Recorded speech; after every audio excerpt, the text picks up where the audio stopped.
Takumi has been summoned to another world and finds himself standing before the goddess Nolan, but the first thing she does is sincerely apologize because this was all a huge mistake. She explains that when a summoning spell is activated, it randomly selects a bunch of losers from Earth to be isekai'd. But Takumi's life was actually going pretty well, so he was meant to be excluded from the summoning. However, an error occurred causing him to be dragged here alone with all the others. And it's all because the Holy Sidonia Empire decided to recklessly activate the summoning spell. Since Takumi was never meant to be summoned, Nolan brought him up here instead, while all the other summoned heroes went straight to Sidonia. Takumi asks her if she can just send him back to Earth since he was summoned by mistake, but unfortunately, she can't do that. She was so pissed off at Sidonia for using the forbidden summoning spell that she immediately patched it out of this world's magic laws, so no one can move between worlds anymore. And that means Takumi is stuck here permanently. The process also kinda killed him, so there's that too. Takumi starts freaking out upon realizing that he's a disembodied ghost, but only tells him he doesn't have to worry because she has a plan. She can't send him back to Earth, but she can give him a new body and have him become a citizen of this world instead.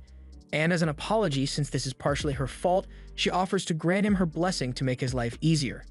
Takumi doesn't really have much of a choice, so he agrees to be reborn into this world, and Nolan is glad to hear that because it makes this a lot easier for her.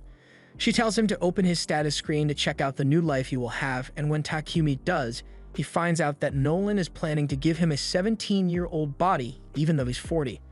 Nolan tells him not to bother with the minor details, and more importantly, he still needs to pick out his job. She tells him that there are two main classes for jobs, so if Takumi wants something more combat-focused, he can pick things like swordsman, knight, or hunter. But if that doesn't appeal to him, then he could always pick one of the production jobs instead. Takumi doesn't like the idea of having to fight, so he decides to go with a production job after all. Nolan then proceeds to implant the job in his soul, along with a bunch of other bonus blessings, and sends him on his way, completely forgetting to give him a tutorial. Takumi crash lands in the middle of a forest, and after finally picking himself off the ground, he sees his reflection in the river and realizes that he really has become a different person, and he doesn't have arthritis anymore. He decides to make the best of his new life and goes to look in the bag Nolan dropped off with him to see what's inside. In the bag, he finds some food rations and some money, so it looks like he doesn't have to worry about starving for now. He then takes a look at his status screen, and it looks like Nolan really hooked him up with all the useful skills he could ever need. He even has elemental magic, so he decides to try that out first to see if he can really use it. He opens his hand and calls out water ball, and just like that, a water ball forms in his hand. The other elements work the same way, so Takumi is easily able to use them on his first try, but now he has figured out how his magic works. He has to start thinking about his next move and decides to head for the nearest village. While walking, Takumi comes across a stick in the middle of the path, and it looks like a really nice stick. So he uses his appraisal skill to scan it and finds out that this is Trent wood. It's gotten from the trade monster, and it is really useful for making things like magic staves and spears, so Takumi decides to put his modeling skill to the test and uses it on the wood to create a spear. Since the wood works so well, Takumi decides to scan around to see if there are any other useful plants nearby, and he finds a ton of them, so he spends the next hour picking them, but now he doesn't know what to do with all these.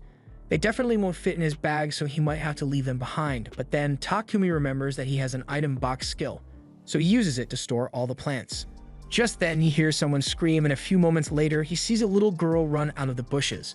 The little girl comes to him for help because there's a monster chasing after her, and when Takumi turns to see what kind of monster it is, he finds a massive horned rabbit. The rabbit charges at him and nearly impales Takumi, but at the last second, he freaks out and accidentally stabs the rabbit in the head, killing it instantly. He is shocked that a beginner like him was able to win against a monster like that, so he assumes it must be because of Nolan's blessing, but Nolan had nothing to do with it. It was just dumb luck. As a result of his fight, Takumi earns the job title of warrior, but he's not happy about it since he was hoping to avoid fighting altogether. But that's not really important right now since he still has to check if the little girl is alright. Molly says she's fine and explains that she was out here picking herbs, but she accidentally got too far from the board village and ended up getting attacked. Upon hearing her mention a village, Takumi gets excited and asks her if it's alright for him to come to the village. Molly tells him she'll show the way, but before that, she asks if he's planning on taking that rabbit with him since their meat is really tasty. Takumi realizes it would be a waste to leave it here, so he stuffs the rabbit in his item box, but immediately after doing so, he realizes that he just did that in front of Molly even though he was planning to keep his item box skill a secret. Well, there's nothing he can do about it now, so he and Molly start walking over to the village. And at the same time, the other people who got summoned have just arrived in the Empire of Sidonia, and they are incredibly confused about what's going on. None of them are hurt, but they have no idea where they are, and all of a sudden, they hear someone call out to them as heroes. A woman approaches and tells them that they are no longer in their original world, and that they have been summoned to use their power as heroes to save this world. She introduces herself to them as the Empress of the Sidonia Empire, Elizabeth, and one look at her face makes the kids realize that she's shady as hell.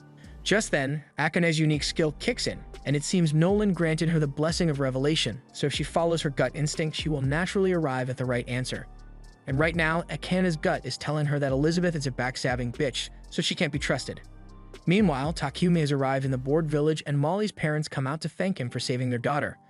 Molly's dad introduces himself as Banga, and his wife over here is Martha. They think Takumi is a really responsible guy to have traveled so far on his own, and on that note, Takumi asks them if it would be alright for him to stay in this village for a while since he has nowhere else to go.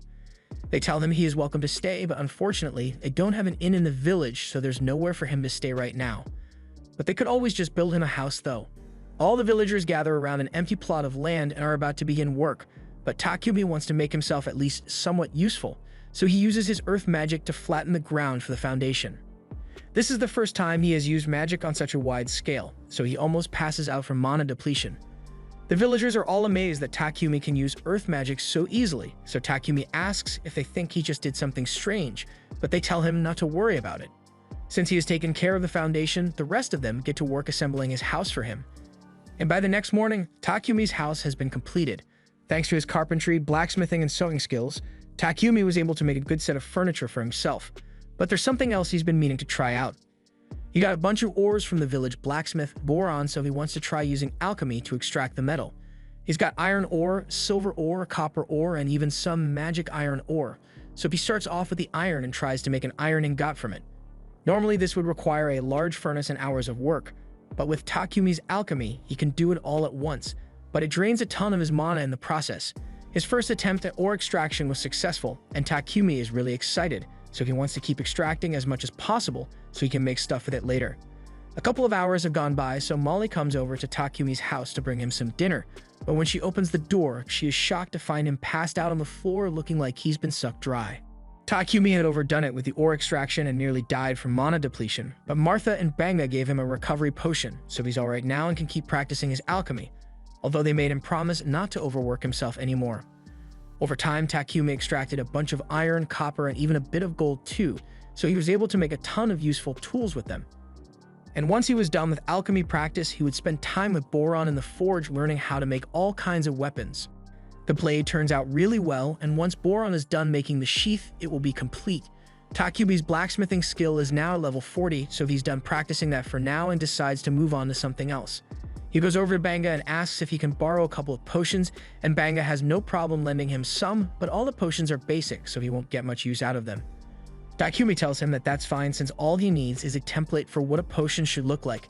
He's thinking of making some potions of his own with all those herbs he gathered in the forest, and Banga is happy to support Takumi in any way he can, so he offers to buy some potions from him if he completes the first batch. Takumi thanks Banga, and after he gets the basic potion, he starts working on his own version. He makes it with some hilcock leaves and water, and when he's done, he puts it in a glass jar so he can compare it to the one he got from Banga. Both of them are blue, but the one Takumi made is notably more blue than the one he got from Banga, plus it seems to have magic in it, but Takumi isn't sure if this is a success or not. He's going to have to test the potion himself to make sure it isn't harmful, but he doesn't want to end up dying if it turns out to be poisonous, so he decides to build up some poison tolerance, and the best way for him to do that is to eat whatever this is until he's about to die, and then use healing magic to cure himself. He's been doing this for a couple of hours now, and he feels like absolute shit. On the bright side, curing himself so much has granted him the purification skill, and that's definitely going to come in handy at some point. As Takumi is getting back to his feet, he hears a noise behind him and finds a massive boar staring him down. The boar clearly isn't friendly, so Takumi grabs his spear and gets ready to defend himself, but as the boar charges at him and he tries to use the spear, it shatters on contact, leaving the boar unharmed and Takumi without a weapon. He tries to use all the magic he has available to him, but none of them do any damage to the boar, so he's starting to panic here. And just when he thought things couldn't get any worse, he notices a poison spider behind him, and it looks like it's getting ready to attack, so Takumi is completely cornered. However, instead of attacking him, the spider attacks the boar instead, causing it to miss Takumi. But the boar is still coming for him, so he has to think of something fast. So far, all of his physical attacks have failed, but there's still one thing he hasn't tried yet. As the boar charges at him again, he jumps into the air, and at the moment of contact, he uses his alchemy skill on the boar's head and breaks it down. Thanks to his quick thinking, he managed to survive, and now that he's safe, he decides to go check on the spider since it helped him out earlier. The spider is in really poor shape after it got hit by the boar. He decides to heal it so it doesn't die, and afterwards, he gets up so he can return to the village, but then he receives a notification telling him that he has successfully tamed the spider. He didn't realize it was even possible to take a spider, but he's hesitant to take it with him since the spider is considered a dangerous monster. However, the spider hits him with the cutesy eyes, so he decides to accept it as his pet anyway, and to make it official, he names her Maple. A little while later, Takumi returns to the village and shows everyone the giant boar he killed. They are all amazed that he could defeat something like that, but even more so that he managed to tame a poisonous spider since no one has ever managed to do that before. That aside, Takumi suggests that they all share the boar since he can't finish it alone, so that night a massive feast is held in his honor. While everyone else is having fun, Banga brings the valuable leftovers from the boar to Takumi and tells him he can sell them for money if he heads to the nearest city, Bolton, so that will be Takumi's next destination. All the while, Goddess Nolan has been watching over him, and she's really happy with how well he is progressing. One of her fellow goddesses asks her what she's hoping to achieve by giving Takumi such special treatment. She gave him a special body, a special blessing, and on top of that, she can send him a whole year into the past, before Sidonia actually activated the summoning spell that brought him here, but Nolan says she doesn't have a particular reason for it, she's just doing what she thinks is right. One morning, Takumi finds himself tied up in bed, and he already knows Maple was the one behind it. Maple apologizes, but Takumi has been so busy lately that she felt really lonely and just wanted to get his attention. Takumi realizes he has been so focused on his work that he barely spends any time with Maple, so he decides to take a break from work for the day and play with Maple, which makes her really happy. Just then, Martha walks in to bring Takumi some lunch. It looks like something weird is going on between Takumi and Maple, but Takumi assures her that it's not what she thinks. Martha takes his word for it, but she can't help but notice that the silk Maple produced looks really nice, so she plans to milk Maple dry of as much silk as she can make. Later that day, Martha has successfully created a spider silk shirt, and all the ladies in the village are in love with the texture of the fabric. Takumi hadn't realized spider silk was such a hot commodity, so the ladies explain that spider silk is a luxury item, so only nobles ever get to buy it. Martha asks Maple if she could make some more fabric for her, so Maple starts squirting it out, but this is going to take a while, so she isn't going to get to play with Takumi anymore. Takumi is a little disappointed since he was looking forward to spending time with Maple for once, but he's still got things to do anyway, so he's not too bothered. It has been roughly a month since Takumi first came to this village, and he intends to head to the city soon to study his alchemy, but he can't bring himself to say goodbye to all the villagers after spending so much time with them. Takumi then goes to meet with Boron at the forge so he can continue his blacksmithing practice, and before long, they've made a chest plate that fits Takumi perfectly, as well as some steel toe boots. Boron tells him that the boots will be useful if he ever needs to kick anything, but Takumi doesn't intend to do any fighting since he just wants to be an alchemist. Just then, Bangma shows up, and he's glad to see that Takumi's armor is finally complete, but he's going to miss him once he's gone. He knows Takumi can't stay here forever if he wants to expand his production business, so it's the logical move for him to head to the city where he can sell more of his goods and get a reliable supply of materials. A trader from Bolton is going to come to this village in a couple of days, so Banga arranged for Takumi to ride with him on his way back to Bolton. They are sad to see him go, but they know this is for the best, so they tell Takumi to start getting his stuff ready. Takumi thanks them for all their help and starts heading back to his house so he can pack up, but along the way he runs into Martha while she's carrying a bucket of meat. He asks her what she's up to, so Martha explains that she's on her way to throw away the innards of a horned rabbit that Bangma caught. Apparently, the innards are the most delicious part of the rabbit, but they need to be processed thoroughly to remove all diseases and parasites. This village doesn't have the equipment necessary to do that, so she has to throw the meat away so no one gets sick. However, Takumi tells her that won't be necessary since he can just purify the meat. He bends down and uses purification magic, so the meat in the bucket should be safe to eat now. But while Martha is indeed thankful, she is equally stunned that Takumi can use light magic. She tells him that he probably shouldn't reveal that he can use light magic when he leaves this village because there are very few people in this world who are capable of that, so if people found out he could use it, it would draw a lot of unwanted attention. Takumi takes note of her warning and promises to be careful about revealing his power, but in the meantime, while he's still in the village, he plans to use every bit of his power to make their lives better. He uses earth magic to build up a brick wall for the village's safety, and for convenience, he builds them a water pump as well as a couple of other amenities. By the time he is done, this place looks like a whole new village, so when the merchant arrives, he barely recognizes it. Banga comes out to greet Papek, and after completing their trade deal, Takumi walks up so they can start going. Papek has already heard a lot about Takumi from Banga, so he introduces himself and everyone asks if Takumi has all his stuff ready. Takumi assures them he hasn't forgotten anything, but there is one thing he wants to give them though. He pulls out one of his potions from his bag and gives it to Banga. He already dropped off about 100 of these bottles at Banga's house, so in the event of a disaster, he wants Banga to use these to heal any injuries.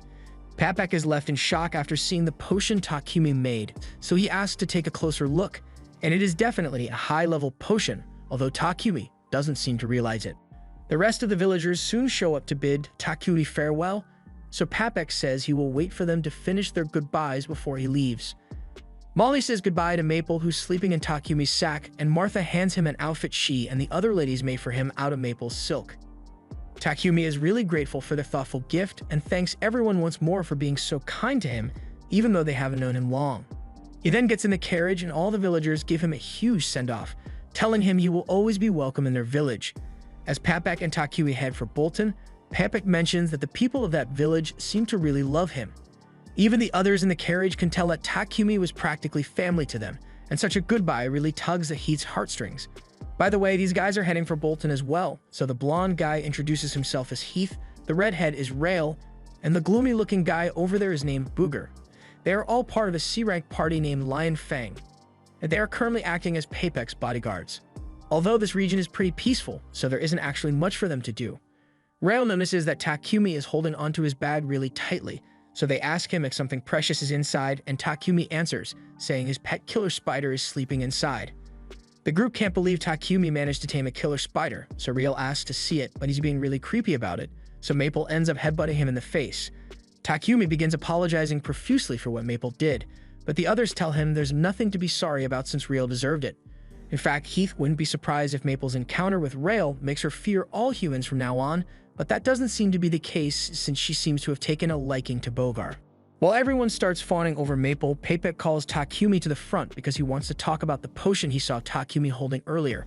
He asks if there are any more of those in stock, because if so, he would love to buy some. Takumi doesn't really mind selling Papek the potions, but all of a sudden, the horse stops and it looks like there's trouble afoot. There is a horde of goblins surrounding the carriage for an attack, which is really bad news, but the others seem pretty excited since this means they finally get to do something, so they tell Takumi and Papek to sit back and let them do all the work as they step out onto the field. There are roughly 20 goblins out in the field, so they are pretty confident they can handle this and start fighting. Rail shoots them down with his bow, while Bogar and Heath attack the rest with their mace and axe. Overall, it doesn't take long for them to wipe out all the goblins, so once they are done, they get to work dissecting the goblins so they can collect the magic stones. And from what Maple has seen so far, she really likes Bogar. She hates Rail, and she doesn't really care about Heath. Shortly after, everyone got back on the carriage and their journey continued for the next 3 days until they finally arrived in Bolton. Once they enter the city, the members of Lion Fang head to the Adventurers Guild to report the success of their bodyguard mission, and Takumi follows them there since he needs to register with the guild to stay in this city. He would have preferred to register with the Alchemist Guild, but there isn't one here, so he's going to have to become an adventurer instead. The receptionist Hans tells Takumi that he can just use the Adventurer Guild card as his identification, and as long as he does his simple quest once every month, it won't expire at all. Takumi ends up registering as an adventurer and also presents Maple as his pet. After all the registrations are complete, Takumi heads to Papek's trading company to work on a deal for the potions. He has roughly 103 different potions in stock, and all of them are extremely high quality, so Papek is prepared to pay 10 silver coins for each healing and stamina potion and 50 silver coins for each mana potion. Takumi does some quick math in his head and realizes that he would make over 7 million yen from this single deal. He thinks that's way too much money, but on the contrary, Papek informs him that he could have made a lot more money if he already had a reputation as a producer. On that note, since Takumi intends to become a producer in this city, Papek recommends that he get a house with a workshop attached for convenience reasons, but Takumi hadn't even thought about where he would be living once he got here. Paypek decides to help him out a little and calls for his assistant Thomas so he can show Takumi a good property with an affordable rate. However, when Takumi finally sees the house, it looks way more like a mansion, so he doesn't think he can afford it. Thomas assures him that the mansion is quite affordable, and he can guarantee that there are no ghosts here, so he won't have to worry about that. Takumi spots the workshop connected to the house, and he starts considering the purchase since this place would be really accommodating for his work. And he can afford to pay for it, since he got a lot of money from selling those potions to Paypek. After a little deliberation, he eventually decides to pay for the mansion, so he tells Thomas he'll take it. Thomas is glad to hear that and says he will get started on the paperwork immediately, so Takumi can move in tomorrow if he wants, but as they are walking through the city streets, Takumi smells something foul in the air. Thomas can tell that the smell is bothering Takumi, so he explains that the foul stench is coming from the sewers. Rich people have magical purifiers to cleanse their sewage, but the main city sewers have no such luxury.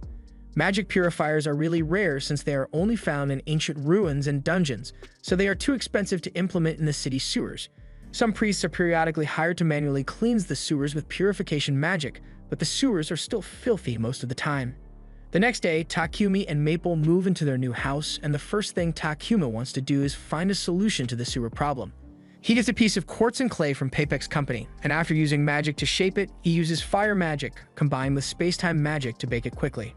After doing that for a while, Takumi's mana was completely drained, so he had to drink a couple of mana potions, but on the bright side, he did manage to complete his creation. A modern toilet. Just then, he hears Paypek screaming from his living room, so he comes out to check what's going on and finds Paypek wrapped head to toe in Maple's silk. Takumi asks Maple why she would do such a thing, but she thought Paypek would find this to be fun. In her defense, the comforting feel of her silk does put Paypek to sleep, but that doesn't make it right, so Takumi sincerely apologizes for Maple's actions. Paypek tells Takumi it's alright, but getting swaddled so suddenly, it'd scare him a little, so he needs to use Takumi's restroom real quick. However, as soon as he enters, he comes back out and starts asking what this marvel of technology is. Takumi comes over and explains that this thing is a toilet. He attached it to a magical purification device so it automatically cleans itself once you're done with your business. Basically, after you take a dump, it uses purification magic to break down your shit into inorganic materials, and then that gets flushed down the drain. The system makes sense to Paypek, but the only way someone could possibly have made such a thing would be if you had an aptitude for light magic.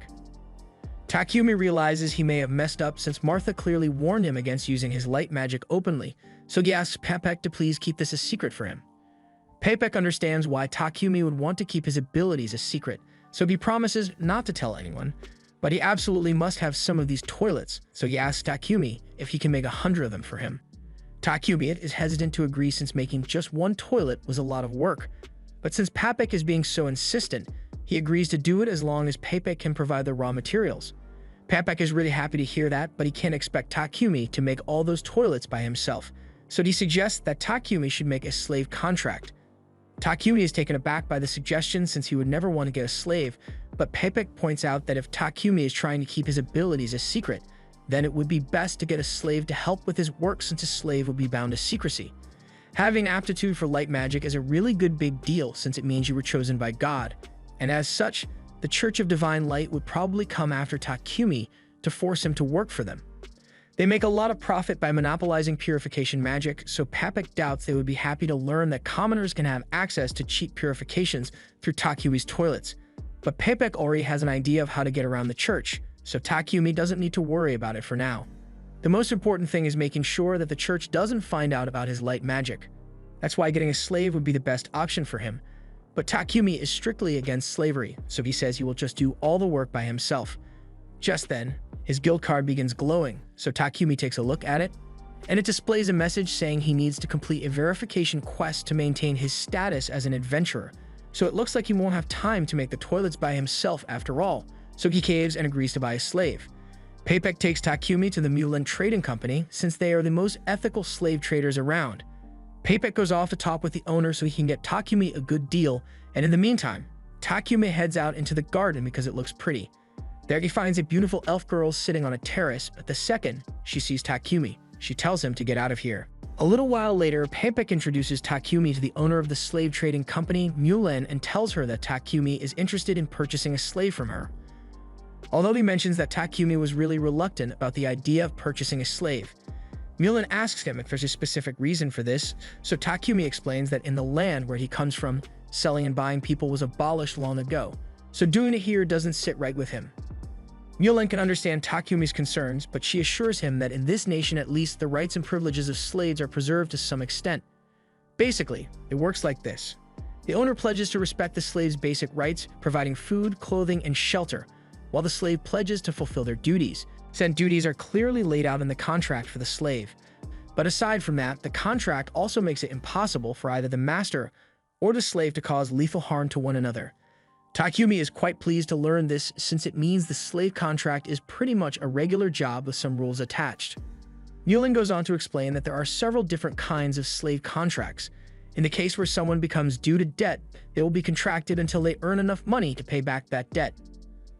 Other contracts are more permanent and are usually taken by criminals or people who end up being captured in war as an alternative to death.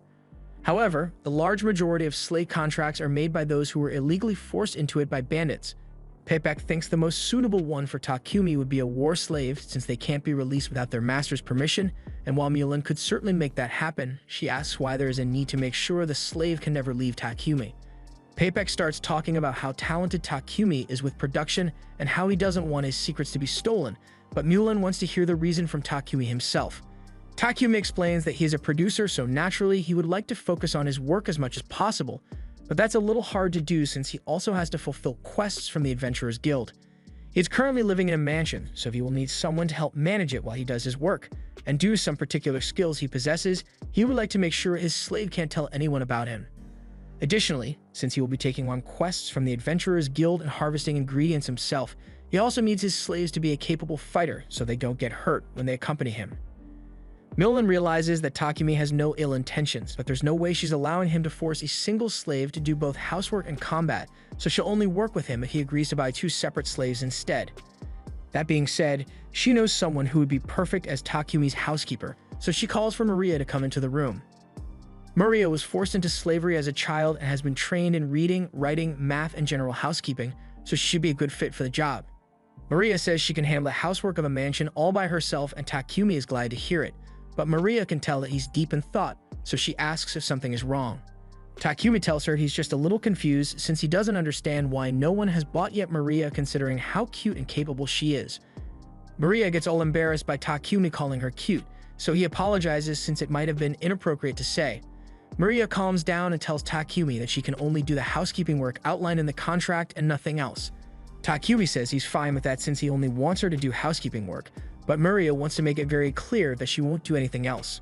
Takumi doesn't understand why she's talking about it so much since Mulan already explained how these contracts work, but then Maria blurts out that she can't sleep with Takumi. Now Takumi gets embarrassed as well, but he assures Maria that he really does only want her as a housekeeper, not a meat keeper. With that said, Takumi asks Maria if she still wants to form a contract with him, and she says she'd be happy to work with him. Now that that's settled, Mulan says she'll begin working on the contract for Maria, but as for the battle servant, she says she unfortunately doesn't have anyone who fits the description. Maria hears Mulan say this and calls BS because she knows Sophia is still here, but Mulan doesn't take kindly to being called out, so she tells Maria to go back to her room and start packing her things.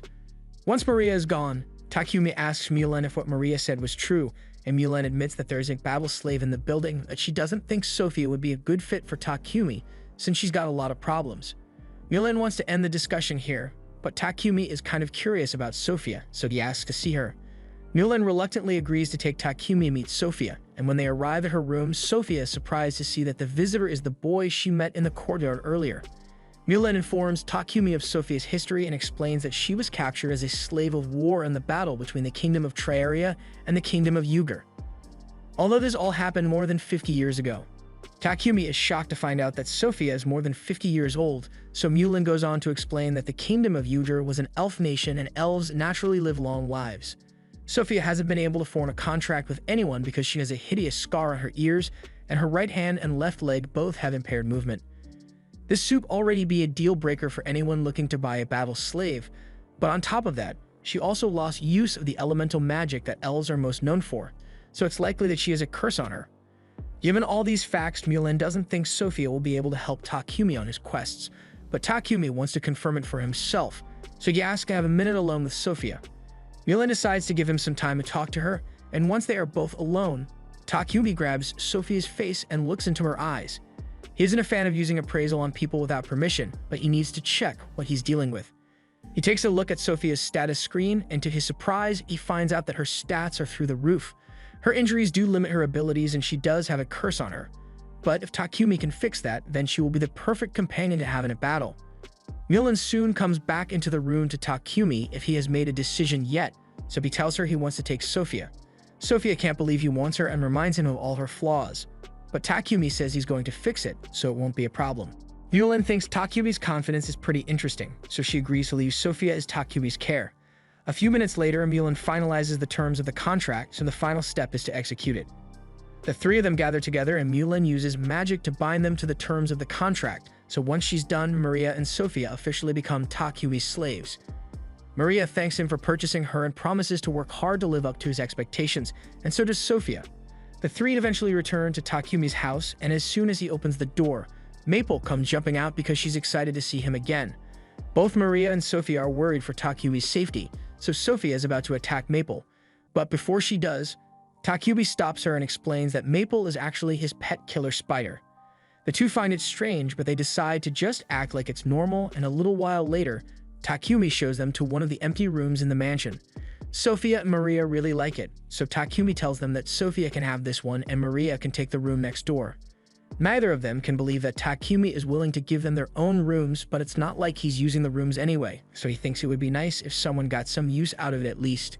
Additionally, there's also a large bath, so he tells them that once they are done unpacking, they can use the bath whenever they like, and Maria is really excited about it.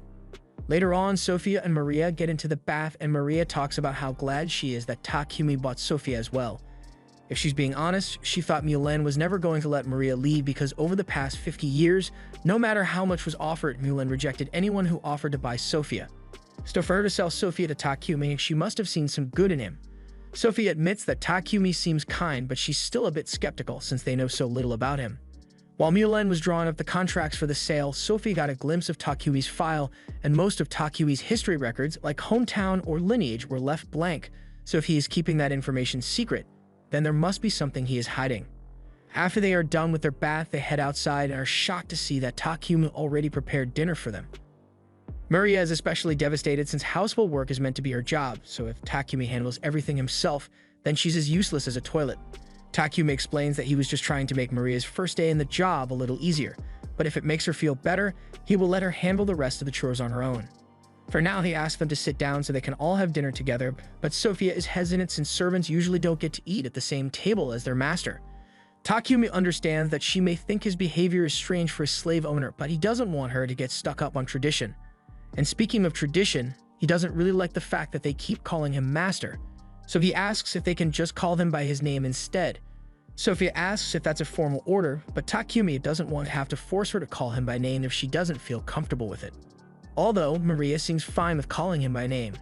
The next day, Takumi heads to Papek's trading company to pick up a package he ordered, and Papek says he did his best to wrap it up securely, but he still wants Takumi to be careful when carrying it home. On his way home, Takumi notices a church nearby, so he heads inside and kneels down to pray to Nolan. He thanks her for all the skills she gave him since they've really helped him, but there's something he's been meaning to ask her. In the time he has spent in this world, he learned that the Holy Empire of Sidonia controls the religious doctrine here, so he doesn't understand why Nolan has so much beef with them. Just then, Takumi hears Nolan's voice and sees her standing in front of him, so he freaks out a little. Nolan explains that she heard him praying to her, so she brought him up here so they could have a little chat. And to answer his question from before, she doesn't like Sidonia because they don't follow her will. There are two religions in this world, the Church of Creation and the Church of Divine Light. The Church of Creation has worshipped Nolan since it began, but the Church of Divine Light just does whatever the hell it wants. The Sidonian Empire ended up going on several crusades to spread their religion forceful means, but while all this was happening, Nolan chose to stay out of it since she didn't want to get involved with the petty affairs of humans. Takumi points out that that was dumb move since the only reason Sidonia was able to activate the summoning spell that brought him here was because Nolan didn't intervene until it was too late. And yeah, it sounds bad when he puts it like that, but she gave him all her blessings to make up for her mistake. Although there is something she needs to tell him. Most of her blessings will remain with him forever, but there is one that will fade away. And that's the unusually great luck he has been having recently. She basically gave him a beginner's tutorial by allowing him to meet such nice and helpful people, but soon he will end up meeting people with sinister intentions, so from now on, the results of his actions completely depend on him. A little while later, Takumi returns home, but as soon as he walks in the door, he trips over Maple, who is really excited to see him. Both Sophia and Maria come to check on him, but when Sophia tries to help pick up the package Takumi brought, he quickly stores it in his item box to stop her from touching it. He then gets up and says he's going to do some work in his workshop, so they shouldn't bother him for a while. But Sophia is incredibly suspicious because that package had high-grade magical wrapping paper on it, so it must have been something dangerous. She follows Takumi to his workshop to see what he's up to, and she's horrified to see him dipping a knife in poison and cutting himself with it. He immediately heals himself afterwards, but you've got to admit he looks crazy doing this, so as soon as he randomly mentions Maria's name, Sophia thinks he plans to do something to her and attacks him. Or at least she tries to, but she faints from exhaustion almost immediately, so she just collapses on top of Takumi. Takumi checks her status to figure out what's wrong with her, and he discovers that she is suffering from extreme exhaustion, likely due to her curse. A wound like this normally wouldn't be that difficult to heal, but because of the curse, it takes a lot of effort for Takumi to finally heal her hand, and once he's done, his light magic levels up. He later carries Sophia up to her room, and since his light magic leveled up, he now has enough power to dispel her curse, so he pours all his magic into it, and eventually he's able to fully heal Sophia as well as lift her curse. She's still unconscious due to the exhaustion, but she should be fine once she gets a little rest. A couple hours later, Sophia wakes up, and when she sees Maria, she warns her to run because from what she saw, she is sure Takumi is an absolute lunatic. Maria doesn't know what Sophia is talking about, but she is sure that Takumi is a good person more than ever before. She holds a mirror up to show Sophia what Takumi did for her, and she is shocked to realize that her body has been healed and her magic has returned. She heads outside to talk to Takumi about it, and he confirms that he did get rid of her curse. It took a lot of pain and hard work to level up his skill, but he tells her she doesn't have to worry about it since he already promised to heal her. Sophia realizes that she had completely misjudged Takumi, so she kneels down and pledges to serve Takumi for the rest of her life for the kindness he has shown her. The next morning, Takumi heads to the library to see if he can find any information about alchemy, but it turns out that the entire library only has 4 books on alchemy. Takumi is confused and wonders why alchemy isn't more popular when it's so simple to understand, but in reality it isn't easy at all. All the alchemy texts available are written in this world's ancient language, so the only reason Takumi can understand any of what's written here is because Nolan gave him a blessing that allows him to understand every language in this world. Later that day, Takumi, Maria, and Sophia finish making a bunch of toilets, and while there's still a lot more to go, they're making good progress, so Takumi thinks he should be able to take a break for toilet making for a while. If he won't be making any more toilets for now, Maria asks Takumi what he intends to do, and Takumi answers that he plans to go on some journeys in the near future. Specifically, he wants to try finding new alchemy ingredients, and while he's at it, he wants to see the unique sights this world has to offer and maybe explore some ruins along the way. He already plans to take Sophia with him as his bodyguard, so he's going to have to ask Maria to stay behind and take care of the house while he's gone. However, Maria doesn't like the sound of that. She asks Takumi if she can accompany him on his journey, but he doesn't think that'd be a good idea since the journey is bound to be dangerous. Plus, he mainly hired Maria because he needed a maid to take care of the mansion, so it would defeat the purpose if he took her with him. Maria understands Takumi's point, but being left alone in the mansion would make her feel terribly lonely, so she pleads with Takumi to reconsider. Takumi would feel bad about leaving Maria all alone, but before he makes any decisions, there's something he needs to check, so he grabs Maria's face and uses appraisal to check her stats. And unexpectedly, Maria is pretty stacked. Don't get me wrong, she's not overpowered, but she could definitely handle herself in a fight, so Takumi agrees to bring her along for the journey as long as she's sure she can handle. Sophia says she's willing to teach Maria how to use magic and fight to make sure she is ready for any possible threats, and Takumi likes the sound of that, so he asks Sophia to train both him and Maria. Since they've decided that Maria will be joining the expedition, Takumi thinks it's about time he starts making equipment for everyone, so to start he asks Sophia what kind of weapon she would like. Sophia doesn't hesitate and begins listing off an entire arsenal of weapons she would like, but that's to be expected since she is an experienced warrior. Maria, on the other hand, doesn't know much about weapons, but she did receive a little short sword training from Yulan, so she tells Takumi that a set of battle knives will be fine for her. However, Sophia points out that having only battle knives will put Maria at a disadvantage when it comes to reach, so she should probably get a spear as well. Maria doesn't know how to use a spear, so Sophia offers to give her a quick training montage to show her the basics, and while they do that, Takumi begins working on the weapons. Doesn't take him long to finish crafting all the blades, but it drains a ton of his mana, so he has to drink a mana potion to recover before he can continue. The final step for the blades is for Takumi to cast an attack and auto-repair enchantment on them, so he doesn't have to perform maintenance as often, and once that's done, the blades are finally complete. Now he's going to move on to the handles, but since Maria requested for battle knives, she's going to need a sheath for them. And even though Takumi is a gentleman, he's still a man of culture, so imagining Maria's thick thighs with knives on them nearly makes him pass out. Moving on, the next thing he needs to make is the armor for the girls, but rather than simply asking them to let him measure their sizes, Takumi has a much better idea. He opens up his item box and pulls out 2 life-size dolls of Maria and Sophia he had already made with his Appraisal X skill. But don't ask why he made them though. As for the armor itself, Takumi plans to make it using Maple's silk and some of the hide he got from the armored boar. And when it comes to the design, he's never had the chance to make armor for others before, so he decides to let his mind run wild and try out all of his outfit fantasies with those dolls. After several days and several redesigns, Takumi finally gives the armor to Maria and Sophia, and it looks great on them. He asks the two if they like it, and both are honestly surprised by how well it fits despite the fact that Takumi never asked for their measurements. It's almost as if he had duplicates of them that he could test the outfits on, but that would be crazy, right? Takumi changes the subject before they start getting suspicious and asks them what they think of the weapons he made for them. Sophia pulls out the sword Takumi made for her and she says it feels perfect. The same goes for Maria as she tests out her battle knives and she is grateful for the equipment he made for her. There's one more thing Takumi made for the two of them, so he pulls out some rings and tells them it should help with their magic casting. Sophia and Maria accept the rings, but they feel bad about troubling Takumi so much since rings like these are bound to consume a ton of mana. Takumi admits that it was exhausting, but it helped him level up his ice and lightning magic, so it was well worth the effort.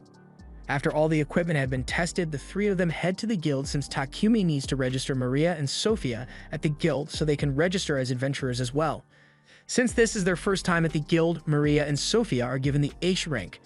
And while Takumi is here, the receptionist reminds him that he needs to complete at least one quest in order to maintain his status as an adventurer. So Takumi heads over the notice board to see if there are any good quests he can pick out. He is hoping to pick an H or G ranked quest, so he doesn't have to do too much work, but Sophia thinks he would be better off choosing one of the higher difficulty quests since it would help him raise his rank. A couple of bastards overhear that Takumi is H rank, so they think they can intimidate him into running away so they can have fun with Sophia and Maria. They tell Takumi that they are all D rank, so there's no way he could handle them all at once, and they have no problem with beating up a random guy for fun. Maria is about to step in and knock some sense into these idiots, but Takumi stops her and says he will handle it himself. He's absolutely terrified, but these guys not only disrespected him, but more importantly, they disrespected his friends so he can't back down. The D rank guys are offended that an H rank noob like Takumi thinks he stands a chance against them. So the guy with the pot belly tries to punch him with all his might and Takumi just lets it happen. But the only one who gets hurt is the D-rank guy because he broke his hand with that little stunt. All of a sudden the guild master, Barak, shows up and he demands to know what happened here because fighting is prohibited in the guild. At first he thinks Takumi is to blame for all the commotion since he is completely unharmed and the other guy has a broken arm, but Maria tells him Takumi did nothing wrong. The receptionist also backs up their story and explains to the guild master that all Takumi did was take a punch to the face. The guild master still wants to get to the bottom of this, so for now, he asks someone to drive the pot-belly guy away and tells Takumi and his party to come with him since he has a few questions to ask. He believes that Takumi was just defending himself, but he doesn't understand how he did it and would like an explanation. Takumi is a little uncomfortable about revealing personal skill information, but the guild master assures him that all of his information will remain confidential. In that case, Takumi explains that when the guy threw the punch at him, he opened his item box and pulled out a bit of charcoal, which he then used to coat his upper body for defense. And to make sure he wouldn't get hurt, he synthesized the charcoal into diamond. That explains how he broke that guy's fist without doing anything. But while they are on the topic, the guild master thinks it would be a good idea to promote Takumi to D rank immediately. He clearly has the skills to be D rank. And if his rank is high, idiots like the last guy won't be bold enough to go after him just because he has pretty ladies with him. Takumi doesn't think it'd be right for him to get an automatic promotion for no reason, so Hans suggests that Takumi and the others could complete a few difficult quests to justify their rank promotion, and both Sophia and Maria seem to think it's a good idea, so Takumi agrees as well. The quest they were assigned involves exterminating goblins and kobolds and then gather merrill herbs, so they head out into the forest to begin. Maple acts as the group's scout and warns them that there is a group of 4 goblins up ahead. Sophia takes the initiative and volunteers to handle the first 2, so she dashes forward and cuts them down in one swing. The remaining 2 are tripped up by Maple's web, and once they fall to the floor, Maria and Takumi stab them through the neck. Takumi is glad they are doing so well against the monsters, but with that said, they've been encountering way too many monsters out here. They've already killed nearly 100 goblins and kobolds, so Sophia thinks there must be a monster encampment nearby. And if that is the case, then there is likely also a goblin general there. A goblin general is a C-rank monster, meaning it would usually require at least 5 D-rank parties to defeat it, but with Sophia's spirit magic, Maria's earth magic, and Takumi's elemental magic, she is confident that they should be able to beat it. Takumi still feels a bit uneasy about taking on such a challenge, but since Maria and Sophia seem so confident in their strength, he's willing to go along with it. Not to mention they've still got Maple on their side, but all of a sudden, Maple tells Takumi she's about to evolve soon, so she can't fight anymore. Takumi understands and opens a pocket dimension so she can rest inside. But just like me, Sophia and Maria have many questions, like when the hell did Takumi learn to create pocket dimensions? Takumi brushes it off like it's normal and says this is just one of his skills, but more importantly, since Maple can't fight with him anymore, Takumi warns the others that they won't have as much support as they initially thought, but Sophia still thinks they can pull it off. They soon arrive at the goblin camp, and after a little reconnaissance, Sophia concludes that there are around 400 goblins here. Takumi asks her if they really have to fight all those goblins, and normally they would, but Sophia's reconnaissance also revealed that there are no humans in the area, so they are free to blow this place up with magic. The 3 of them prepare their strongest attack spells, and all at the same time they unleash hell on the goblin camp. By the time they are done, almost all the goblins have been killed, so the only ones left are the goblin general and a few of the goblin knights. Sophia says she will handle the goblin knights, so Takumi is left to deal with the goblin general, and rather than fight it with his spear, he opts to just set it on fire to finish it off. Once they've finally confirmed that all the goblins are dead, they gather all the magic stones and return to the guild.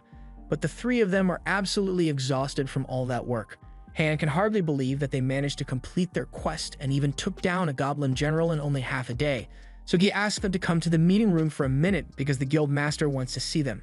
Barak is both amazed and angry that Takumi would do something as reckless as face an entire goblin camp with a single party, but just as he is about to begin scolding Takumi, his pocket dimension opens up and Maple pops out. She has now evolved into an Araking, so everyone is excited to see her new form, and at this point, Barak decides to just let the whole reckless battle thing slide since Takumi's party clearly isn't normal. Once they get back home, Maria asks Takumi if he has any spare cloth since she wants to make underwear for herself and Sophia, but Takumi has a much better idea for an underwear design, so he offers to make it for her instead.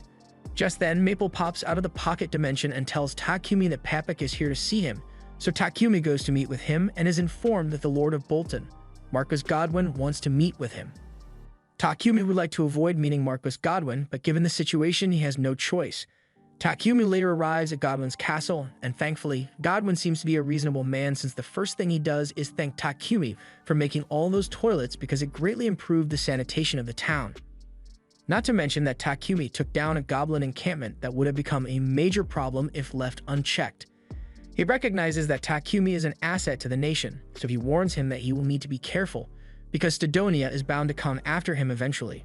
A few days later, Takumi finally finishes making the underwear for Sophia and Maria, but it was way harder than he thought it would be, so he looks absolutely drained.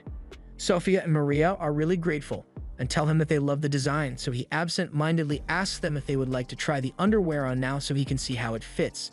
A second later, he realizes that he just implied something inappropriate, so runs out of the room in embarrassment, and Maria and Sophia are a little disappointed because they were totally willing to do it if he had stayed. After all that excitement, Takumi had to cool off, so he decided that his next project would be to create refrigerators. Once he is done, he explains to the girls that the fridges will be used to keep food cold so it doesn't go bad, and they are all excited to feel the cold air coming from it. To create the fridges, Takumi synthesized iron, chromium, and nickel into stainless steel, and then he added a magical device enchanted with cooling magic. But unfortunately, his fridge can't run Halo. Even so, Maria thanks Takumi for it since she can now cook with fresh ingredients whenever she wants. Takumi intends to give one of the fridges to Maria, and the other 2 will be sent over to Papik so he can sell them. And once that's done, Takumi plans to move on to his next project, Sophia asks him if he's going to be making something new again, but actually, Takumi was thinking about making some adjustments to their equipment. There are a few things he has been wanting to tweak ever since their fight with all those goblins, and since they'll be traveling soon, Takumi wants their gear to be as good as possible, so he'd like to make a set out of mithril and adamantite. Takumi heads to the guild to ask Hans if there are any blacksmiths around who know how to work with adamantite and mithril, but the metals are really rare, so there aren't many people who fit that description. If Hans had to guess, the only people who would be able to handle it are the dwarves from Namstal, but that's a long way away, so Takumi can't go there. Takumi accepts that he isn't going to be able to find a suitable blacksmith after all, but before he leaves, Hans tells him about a city known as Horas near the kingdom of Barkula, and if Takumi heads there, he should be able to mine some mithril and adamantite. Although he might have a little trouble getting in since only members of the blacksmith guild are allowed into the mines. Luckily, Hans knows of a great way around the rules. Let's say hypothetically, of course, that Takumi just happened to accept a quest to exterminate the monsters that appear in that mine, and hypothetically happened to come across some mithril along the way, nothing would be stopping him from mining the metals then. On that note, the guild master appears out of nowhere and says he has the perfect quest for Takumi. He explains that the guild has been running low on tree and wood lately and winter's coming, so they need someone to gather some. The treants usually wander around the Horas mines, and since Takumi is looking for an excuse to go into the mines anyway, the guild master thinks he should be fine with doing a little wood collecting. Additionally, since Takumi is heading there anyway, the guild master wants him and his party to escort someone, but this is starting to sound like a lot of work. Takumi has never handled an escort mission before, so he asks why the members of Lion Fang can't do it instead. The guild master explains that Lion Fang is currently out on a separate mission, so they can't do it, and Takumi is the only other person he can ask. Takumi eventually agrees to take on the escort mission, but he still doesn't know much about the route to Horas, so he asks Hans how long it takes to get there. Hans tells him it takes 7 days if you go by horse-drawn carriage, but it'll only take 4 days if you use a monster horse instead, since they are twice as fast as regular horse. Takumi thinks the monster horse is a great idea, so he asks if he can take one of those, but unfortunately, Real shows up to tell him that all the monster horses are already being used by Lion's Fang. Hans is surprised to see Real back so soon, but Real says he and his party aren't done with their quest yet. He just happened to kill a black buffalo along the way, so he came back to drop it off before it went rancid. He's got to head back out in the morning so he can catch up with the rest of Lion's Fang, but since Real will be staying in town for the night, Takumi offers to let him stay at his house and have a bath. Real is excited by the prospect of a bath, so he decides to take Takumi up on that offer. Takumi is glad to hear it, but he actually has somewhere to go after this, so he says Real can just wait for him at his house, but Real says he would rather accompany Takumi. In that case, Takumi lets Real accompany him to Papek's company, and while Takumi is there, he manages to convince Papek to let him borrow a couple of his monster horses for his mission. But in return, Papek asks that Takumi sell him some of the ores he gets from the Horas mine. Also, about the refrigerator he brought earlier, Papek really likes it, so he asks Takumi to make some more for him once he gets back from his mining trip. Meanwhile, back at Takumi's mansion, Sophia is starting to get really worried that something might have happened to him since he hasn't returned yet. Later that evening, Takumi is walking back home with Real, and he apologizes for dragging Real on such a long errand even though he must be tired from his journey, but Real doesn't mind since he is the one who said he'd accompany Takumi. Just then, Real senses someone watching him and Takumi with great hostility. You can already tell that he can't beat this person with the equipment he has on hand, so he grabs Takumi's hand and starts running. However, the assailant swiftly catches up to them and kicks Real across the face. She then reveals herself to be Sophia, and she is convinced that Real must have been trying to kidnap Takumi, so she is prepared to cut him down without question. However, before she could kill Real, Takumi jumps in front of him and tells Sophia she has the wrong idea about the whole situation. After explaining what's going on, Sophia kneels down to sincerely apologize to Real for nearly killing for no reason. Real is alright, so he forgives Sophia, but he has a lot of questions he wants to ask Takumi after this. And the list of questions only gets longer when they finally get to Takumi's house and Real finds more cute girls there. He asks Takumi what's going on, so Takumi explains that he needed a maid to take care of the house and someone to guard him, so he hired Sophia and Maria. And then there's Maple, who happened to evolve at one point. Real is excited to see Maple again in her new form, and Maple remembers him, but she still doesn't like Real though. Real falls to his knees in defeat because both Bogar and Heath already have wives, and even Takumi has 2 girlfriends while he is single. Takumi corrects Real and tells him that he isn't dating either Sophia or Maria. After hearing this, Real takes the opportunity to shoot his shot and asks Sophia if she'd consider going out with him, But she immediately turns him down, and so does Maria, so Riel is once again left defeated. A little while later, as Riel is crying in the bath, Takumi talks to Maria and Sophia about the mission he accepted so he can go mine some mithril and adamantite. Sophia thinks it's a good idea since treant wood is a precious material and everyone else is on board, so Takumi says they will head out in 3 days' time. The next morning, Riel leaves to rejoin the rest of Lion's Fang, and once he is gone, Takumi decides to begin working on some new equipment for his party's treant hunt. He gets himself a magic-draining tungsten carbide sword, and it is already a great weapon. But it's too big to use as it is now, which is why Takumi plans to break it down. He tries using his alchemy skill on it, but the sword seems to be resisting him, so it takes a lot more effort than usual. But eventually, Takumi is able to break the metal down and make 2 separate blades with it. The blades drain the mana of any opponent who is cut with it, so Takumi is happy with the results, although it left him totally drained. 3 days later, Takumi and the others meet with Pepek to collect the carriage he promised to give them, and the guy the guild master asked them to escort is already waiting inside. So Takumi goes to talk to him, and the man introduces himself as Gambo. The group sets out, but along the way they have to stop by a field so Takumi and the others can hunt their treants.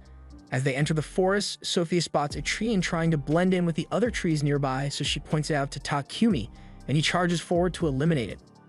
The treant tries to attack Takumi in the process, but Sophia and Maria have his back, so he is easily able to chop it down. However, that was just one treant, so they've still got an entire forest's worth to take down. They'll take too long to kill each treant individually, so Sophia suggests that they should use magic, and it seems to be working really well. However, they are soon confronted by an elder treant, and no matter how much magic they use to attack it, it keeps regenerating. The only way to finish it off is to cut down its main body in one go, so Sophia tells Takumi to coat his sword in fire and attack while she and Maria provide cover. Together, they are finally able to take down the leader treant, and that's it for their treant hunting, so they can continue with their journey to Horaz. Upon arriving in Horaz, they head to the local adventurers guild, and there, Dambo points out a quest that says it needs people to exterminate the mole monsters in the mines. These moles eat ores, so they are considered a serious threat, and if they take this mission, then they will be allowed to enter the mines. A little while later, the group is mining in the mines, and they get really lucky because it doesn't take long for them to find some mithril and adamantite ore. However, the ores attract some monster moles from the ground, so they have to get ready to fight. Before the mole surfaces, Takumi thinks about it for a second and comes up with a great idea, so as soon as the mole shows itself, he blinds it with light magic and it collapses, so it is easily finished off. Takumi's method certainly makes it easy to take out the moles, but Sophia and Maria are a little disappointed since that means they won't get to do any fighting. Since the mining trip was successful, they all return to Bolton a few days later, and once they do, Takumi visits Gambo's shop so he can learn how to work with mithril and adamantite. Dambo explains the process of extracting the metal from the ore, and after a lot of effort, Takumi is able to create some mithril and adamantite, so he starts using it to make all kinds of magic-imbued gear. Once he is done with the new gear, he gives it to Maria and Sophia so they can test it out. The girls are amazed by how light and durable their armor is now, and it even has magic imbued in it.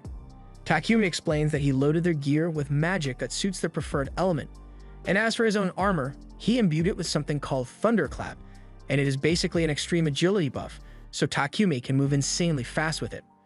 However, the second Takumi tries to do something cool by showing off how fast he is, the universe refuses to let it happen, and he ends up crashing face first into a wall. Moving on, Takumi shows them the new weapons he made, as well as the enchantments he placed in them. Sophia and Maria both love their new spears, but Sophia has a request she would like to make. She would gladly lay down her life to protect Takumi, so she asks if he can make a shield for her so she can protect him more efficiently. Takumi thinks that's a good idea, but he reminds Sophia that she should value her own life just as much as she values his life. Nolan has been watching Takumi all this time, and she's happy with all the progress he is making because he is certainly going to need all the strength he can get to face his upcoming battles. 1 year in the future, where the other heroes were summoned, we see Akira and Yamato after their training is complete. They are being sent on a mission by the king of Samandar, and I'm not gonna lie, they look pretty evil now. Back in Takumi's time, he has just finished working on the shields Sophia asked for. And although Sophia is the one who requested it, she feels bad after seeing how much it drains Takumi, so she wishes he had an assistant who could help him with his production. Meanwhile, over in the royal capital, the Lord receives a letter from Sidonia. It seems that they have heard about Takumi's toilets and the purification magic used in them, and although they don't know who Takumi is yet, they plan to take action against him. Said action involves the church sending a messenger to meet with the king of Barkula. After learning about the toilets of purification magic that are used in Barcula, the Church of Divine Light issued an appeal to the Pope in Sidonia. As a result, they got the Pope to declare that purification magic is a gift from their god, and they want to be the only ones who can use it, so they demand that the King of Barcula hand over the patent for the purification magic circles. And additionally, they demand that the king tell him who was behind the creation of these purification devices in the first place.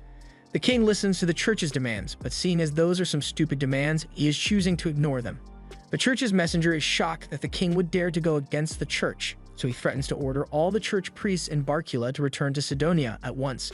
However, the king isn't scared of that threat and in fact encourages him to do so. Takumi eventually hears about the king's decision, and he's glad the king didn't sell him out, but he's also a little worried about the king rejecting the Church of Divine Light so harshly. Sidonia's church is bound to turn against the kingdom of Barcula, and Takumi would hate it if such a big conflict were to start because of him, but Papek tells him there's nothing to worry about. After all, the Church of Divine Light isn't the only religion that exists in this world. There's the Church of Divine Light, and then there's the Church of Creation, but even though the Church of Divine Light's influence is far spread, there are still a lot of followers of the Church of Creation in this country, so the Church of Divine Light won't be missed. On top of that, the priests of the Church of Creation administer recovery magic to anyone in need, but the Church of Divine Light charges hefty fees for any holy magic. The Church of Divine Light is backed by Sidonia, so Takumi is probably going to have to avoid them from now on, but is what it is.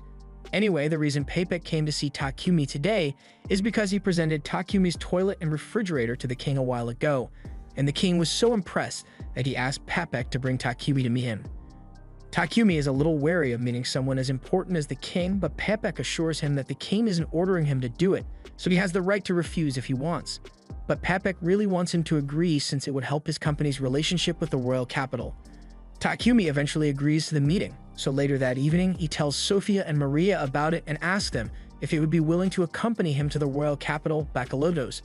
Both say they would love to go with Takumi, so he suggests that they depart a week from now. But in the meantime, there's a lot of stuff they need to get ready. The trip to the royal capital will take about 7 days, so Maria is going to need to pack a lot of food in advance. And while she does that, Takumi says he will be working on new cloaks for Maria and Sofia. He got some dark element magic stones from Papek, and if he uses those to make the cloaks, then he can enchant them with a perception blocking spell. A spell like that would be really useful in combat, but the main reason Takumi wants to make it is so that when they make it to the royal capital, Sofia and Maria won't get harassed. Later on, Sofia and Maria head out to do some shopping, and while picking out some fruit, Maria complains that Takumi doesn't have enough confidence in himself. Sofia agrees and points out that Takumi has good looks, has an amazing talent for alchemy, and an incredible knack for invention. She continues listing off all of Takumi's good qualities, but Maria notices how enthusiastic Sofia is when she talks about Takumi, so she gets the feeling that Sofia might be in love with him. Sofia denies having such impure thoughts and says she only loves Takumi as her master, but Maria knows there's a love story in there somewhere. Meanwhile, Takumi is back at the church in town and kneels down in front of the statue of Nolan to pray to her. Before long, light begins to shine down on Takumi, and he finds himself up in Nolan's domain, where she warmly greets him. It's been a while since she last saw Takumi, and she heard about his invitation to the royal capital. So if he's here to pray for safe travels, then you should have brought an offering for her. Takumi tells her that he's just here because he has a few questions he wanted to ask her. The goddess that the Church of Divine Light worships is called Enat, so first he asks Nolan if there's really another goddess besides her. Nolan asserts that she is the only real goddess here, but if that's the case, then Takumi asks what Enat is meant to be. Nolan doesn't want to reveal too much, so she says Takumi will find out about that when the time comes. While he's here, Takumi also asks Nolan if she knows what's become of the other heroes that were summoned with him. It has been 10 months since Takumi got here, and normally something like heroes being summoned from another world would cause a huge commotion, but Takumi hasn't heard anyone talk about it. Nolan comes clean and admits that when she summoned Takumi, she messed with time a little to send him 1 year into the past, so the heroes technically haven't been summoned yet. It'll be another couple of months before the heroes get summoned, but Takumi doesn't understand why she would go through all the trouble of sending him back in time, so he asks for an explanation. Unfortunately, Nolan says his time's up, so she won't be answering any more questions for now, and she also asks him to bring her sweets as an offering next time he visits her. Takumi tries to tell her he has more questions to ask, but Nolan chops him on the head, knocking him back down to the mortal world. Takumi later wakes up on the floor of the church, and he gets the feeling that Nolan was avoiding his questions about the other heroes, but he has no intention of getting involved with them in the first place, so it doesn't matter. He then heads back home to finish up those new cloaks he wanted to make for the girls, and once he's done, he gives it to them. Both Maria and Sophia love the designs, and Takumi is glad to hear it, but there's something else he wants to work on before their trip. He leads both of them to his workshop and shows them that he plans to make a carriage for himself. Since they've been traveling a lot recently, he feels like it would be more efficient to make a comfortable carriage for them to use rather than having to borrow one every time. However, even if he can make his own carriage, he still doesn't have a horse, so he's going to need to borrow one from the guild. Maria tells him there's no need for that since they can just get one of those too. The Forest of Death outside Bolton has a ton of monsters in it, and if they search long enough, they'll probably find a unicorn or drake horse, which would be way faster than a regular monster horse. Maria seems really excited about going out to catch a horse, but Takumi can't help but feel a little nervous. They eventually head out in search of a horse, and while on their way into the forest, Takumi asks Sophia if drake horses are significantly faster than the monster horses they get from the guild. She confirms this and tells him that a drake horse possesses speed, stamina, and durability that far exceeds that of a regular monster horse. The drake horses look pretty much the same as regular horses, but they have a huge rhino horn and dragon scales along their body, so it should be pretty easy to spot if they come across one. Just then, Maple calls out to the three of them and says they should hurry up so they can find a horse already. Maple is clearly very motivated, but that's just because she's excited to get a new friend once Takumi forms a familiar contract with a horse. However, before the others could catch up to Maple, Sophia senses a monster nearby, so she readies her sword, but as a bush wolf jumps out of the bushes, it just runs past them instead of attacking. Takumi proudly states that the wolf didn't see them because of their anti-perception cloaks, but while Sophia is certainly impressed by the effectiveness of the cloaks, she thinks it might be a good idea to take them off so they can actually fight some monsters. A few moments after taking the cloak off, Sophia manages to slay a boar in a single blow. Maria thinks this is great since she can prepare the boar meat for them to use on their trip. Maple is getting impatient and tells everyone to hurry up already, but then Takumi notices a dead tree on the ground, and he could really use the wood since he's making a carriage, so he and Sophia get ready to begin cutting it up. Now Maria is busy with the meat and Takumi is busy with the tree, so Maple gives up on waiting for them and decides to go ahead by herself to find a horse. While making her way through the forest, Maple notices that there are a ton of dead treants in the area, so she wonders what could have done something like this. As she heads further into the forest, she eventually comes across a drake laying on the ground, and it looks like it's in rough shape. Maple approaches it and asks if it's wounded. The drake immediately fires a lightning strike at Maple, so she backs away from it, but she can tell that it's just scared because it's injured, and she understands the feeling since that was the same way she felt before Takumi found her. She tells the drake that it doesn't need to worry since her master is a really nice person, so he will heal it once he gets here. All they have to do is wait for a while, but it doesn't look like they'll be able to wait in peace because two termite monsters suddenly show up and they don't look friendly. Maple realizes that the termites are the ones who hurt the drake, so she uses her webs to capture them and throws their bodies in front of the drake to be electrocuted, but there are a lot more termites, so they might be in trouble here. To protect herself and the drake, Maple weaves a barrier out of her silk, but while it may have bought her some time, the termites are eventually going to tear their way through. Maple tries calling for help from Takumi, but when she tries to establish a connection with him, he doesn't respond at all. She starts worrying that he may have gotten so excited about the wood he found that he forgot about her. Hopelessness sets in as the termites finally tear through her barrier, so Maple closes her eyes and awaits death. However, when she opens her eyes again, she finds Takumi standing over her, and he's so glad that she's alright. Maple jumps into his arms out of relief that he actually came to save her because she was so worried when he didn't respond to her call, so Takumi explains that the cause was likely the barrier she put up. It was well made for blocking out attacks, but the interwoven layers also block out all mana signals so her call couldn't reach him. But as soon as Takumi realizes he had lost Maple's signal, he came running to her last known location. He then notices the drake behind Maple, and Maple asks him to save it, so he extends his hand and tries to use healing magic on it. However, the drake repels him since it doesn't trust Takumi. Sophia tells Takumi that they need to leave soon since there may be more termites in the area, but if they leave the drake out here on its own, it is bound to die, so Takumi decides to put it in his pocket dimension with Maple until they get home. Sophia warns him that he can't put such a high-level beast in his pocket dimension without forming a contract first because it will put tremendous strain on his body, but Takumi thinks he will be fine. As it turns out, Takumi was not fine. He passed out almost immediately after putting the drake in his pocket dimension, and even after the girls brought him home, he still hasn't woken up for the past 12 hours. The fact that the Drake is still in his pocket dimension means Takumi's mana will continue to be sapped until he eventually withers away. And he can't open the barrier to let the Drake out because he's unconscious, so Sophia gets in touch with Maple and asks her to open the pocket dimension from inside. Maple says she can do that, but the Drake will be frightened if it suddenly appears in unfamiliar territory, so she says she'll make a tent out in the front yard to keep it calm. Once the Drake is out of the pocket dimension, Takumi should be able to recover, so in the meantime, Maria heads out to buy some medical supplies to treat him and asks Sophia to stay by Takumi's side so he has someone next to him when he wakes up. Later that night, Takumi finally wakes up from his coma and heads outside to see the Drake. Maple has been telling the Drake all about Takumi while they waited for him to recover, and after introducing himself, Takumi asked it if it would be willing to form a contract with him. The Drake trusts Maple, and since Maple is vouching for Takumi, it agrees to the contract. Now that Takumi has tamed the Drake, he can finally use magic on it without having to worry about backlash. So he immediately casts High Heal on the Drake to heal all its wounds. In the next moment, the Drake is able to stand on its own again and is back to full strength.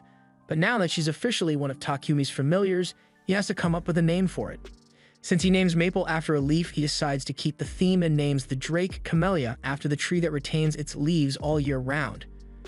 Maple is glad that Camellia is all better now, and since everything has been settled, Maria calls everyone inside for dinner because she made a lot of tasty food and Takumi hasn't eaten in a full day because he was unconscious. Over in a slave trading company known as Palom, a beast girl named Rava is meeting with a prospective master. But while the client is indeed impressed with her aptitude for magic, he asks Ava if she knows how to use any practical magic spells. Ava says she doesn't know any useful spells yet, but she will try her hardest to learn so she can be useful to him. However, the man tells her he can't purchase her because he needs someone who can help him now, and he doesn't have time to wait for Rava to train. But he does acknowledge that she is quite unique, so he wishes her the best of luck in finding a master for herself. Once the client leaves, Ra apologizes to Palom for getting rejected yet again, but he tells her she doesn't need to worry herself because sooner or later the right master for her will turn up. Rava tries to remain hopeful, but it's been several years since she got here and she still hasn't managed to find anyone to be her master. She thinks back to her old life with her younger brother and how she was forced to sell herself off as a slave to make money and take care of her family. But despite all that, she hasn't managed to make a single cent yet. Over in Takumi's house, he is still working as hard as he can to finish his carriage, and it's starting to worry Maria. She asks Takumi if he plans to go back to Digembo's workshop today, and Takumi confirms it since there's a lot of blacksmithing work that needs to be done before the trip. Sophia tells him he might be overworking himself a little because on top of all the effort he's been putting in to finish the carriage, he still has to make more potions and refrigerators for Papek. Not to mention that Takumi hasn't taken a single break in the last few days, so at this rate, she's worried he might work himself to death. Takumi appreciates that both of them are so concerned about his well-being, but he assures them that he is fine, so he heads out as planned. His first stop for the day is the guild, but as he enters, he hears a man desperately trying to get the guild master to believe him because he saw something horrific. Takumi walks up to the front desk and asks Hans what all the commotion is about, so Hans explains that there have been several reports of people seeing a strange creature outside. Takumi asks what kind of creature it is, but no one knows what it looks like, although Hans has drawn a sketch based on what the witnesses told him. Even with the sketch, it's still not clear what the creature is, but Hans isn't too worried about it since there haven't been any damage reports yet. Anyway, he asks Takumi what brings him to the guild today, so Takumi explains that he wants to register a new pet he just got. Hans is impressed that Takumi managed to tame another pet, and considering the stuff Takumi has done so far, he was already expecting it to be somewhat strange, but he is absolutely horrified when Takumi pulls Camilla out of his pocket dimension. Then he takes a look at his sketch, and he realizes that Camilla is the monster that everyone has been so scared of. And now that they know Takumi was the cause of all the panic, the guild master pulls him into a meeting to scold him until he begs for mercy. Meanwhile, Sophia is out in town because she just got back from a meeting with Mulan. She was there to ask if Mulan had any slaves with magical abilities who could help Takumi with his work, but unfortunately, she didn't have anyone who fit that description. Instead, Mulan suggested that Sophia could try taking a look at other slave trading companies to see if they have any slaves that fit the requirements she is looking for. As she is walking back home, she meets up with Maria, who is out shopping for ingredients to make lunch. She noticed how exhausted Takumi has been feeling lately, so she really wants to make him feel better with her cooking. But when she and Sophia head to Digembo's workshop to check on Takumi, they find him knocked out in a pile of wood. They are shocked at first, but Digembo tells them there's nothing to worry about since Takumi just fell asleep while he was working. And it's not hard to imagine why when Takumi has been working so hard without resting. And despite how exhausted he must have been, he kept working hard with a smile right up until the point he passed out. He's going to be fine for now, but Digambo warns the girls that if they don't get Takumi to stop working so hard, he might actually die one day. A little while later, once Takumi wakes up from his nap, he finishes the carriage and he looks so proud of himself for it. And he has every right to be proud too, because he broke the laws of physics to make this thing. It looks like a regular carriage on the outside, but on the inside it's the size of a house. Takumi put a lot of work into enchanting this carriage with spatial magic to make the inside bigger, and he even outfitted it with all the daily necessities, so even the longest road trips will feel comfy. Everyone hops in so they can take it out for a test ride, and Maria is having the time of her life driving it. Even though the carriage is moving at terrifying speeds, you can hardly feel any vibrations from the inside, so there's no risk of motion sickness. They've still got time before their scheduled trip, so Takumi tells Maria that she can make suggestions on anything she wants him to add to the carriage, and since he offered, she asks him for death spikes. Spikes on the side have no useful functionality whatsoever, but it'd be cool though. Takumi acknowledges Maria's suggestion and promptly ignores it, so they carry on as usual, and a few days later, it is time for their trip. They pull up to the city gate and meet Lion's Fang there, since they'll be the ones escorting them on their journey to the capital. Payback and the others soon arrive as well, and since everyone is here, Takumi thinks it's time for them to get going. However, before they leave, Payback is a little curious about what a carriage built by Takumi would look like, so he asks if he can take a look inside. Takumi tells him to go right ahead, so Payback steps inside, and the second he sees the house inside, he freaks out. He frantically begins asking Takumi to tell him how he managed to make such a marvelous carriage and offers to pay him handsomely for the information, but he has some sense knocked into him by Lord Godwin because he doesn't want Payback to make Takumi uncomfortable. But then Godwin starts loudly exclaiming how he would love to have a carriage as wonderful as Takumi's, and while he's not ordering Takumi to make one for him, if Takumi were to give him one as a gift, he would be so thankful that he would be willing to pay 100 platinum coins. Takumi does some quick math in his head and realizes that 100 platinum is roughly 1 billion yen, and with that kind of money on the table, how could he refuse? For now, the group sets out on their journey with Takumi and his party in his carriage, while Godwin and Payback use their own respective carriages. As they ride, Godwin talks to his assistant about how much of an asset Takumi has become for the kingdom ever since he showed up. He's sure Takumi will eventually reach even greater heights, but all his accomplishments are bound to draw unwanted attention. And while the king and Godwin will do everything they can to shield Takumi from threats within the kingdom of Barcula, the Empire of Sidonia will still be very difficult to deal with. Speaking of the Empire of Sidonia, we take a look into the future after the other heroes were summoned, and Akane is reading an old Sidonian history book to gather as much information as she can. The book talks about the goddess Anat that Sidonia worships, and it says she created humanity in her likeness. Then she created beastmen from beasts and elves from sprites, all to serve under mankind. That is why beastmen in the Empire of Sidonia are treated so poorly, and Akane can't stand it. Back to Takumi's time, he and the others have just arrived at the capital, and Takumi is happy they managed to make it here safely without being attacked. But the only reason for that was because Takumi's party kept wiping out all the monsters that got even slightly close to them. In fact, Lion's Fang literally did nothing the entire time, even though they are meant to be the bodyguards here.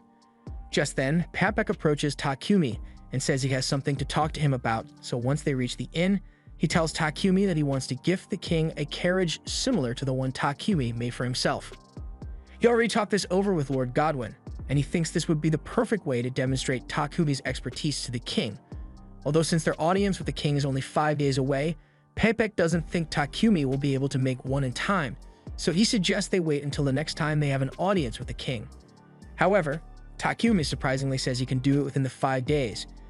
If he made it after getting home, then he would have to transport the carriage all the way back to the capital, and that's way too much work, so he thinks it would be better to just make it while he's already here.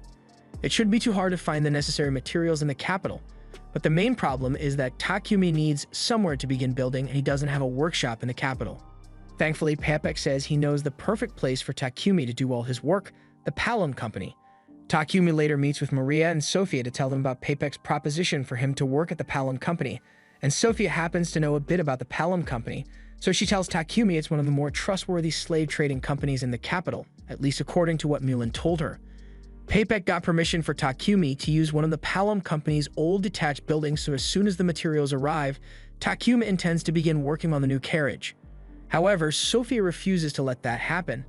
So she tells Takumi that he needs to get himself an assistant. He nearly worked himself to death building the first carriage, and now he wants to start working on a second one without stopping to take a break.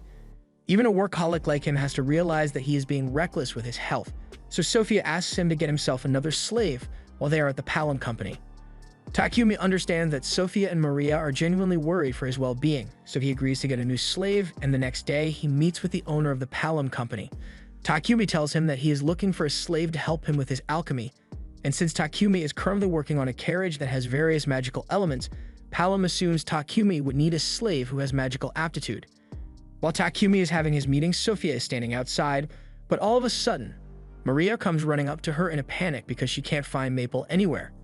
Maple said something about wanting to explore the Palom building earlier, and if anyone sees a killer spider roaming the halls, they are going to freak out, so Sophia says she's going to go look for Maple before she causes any trouble.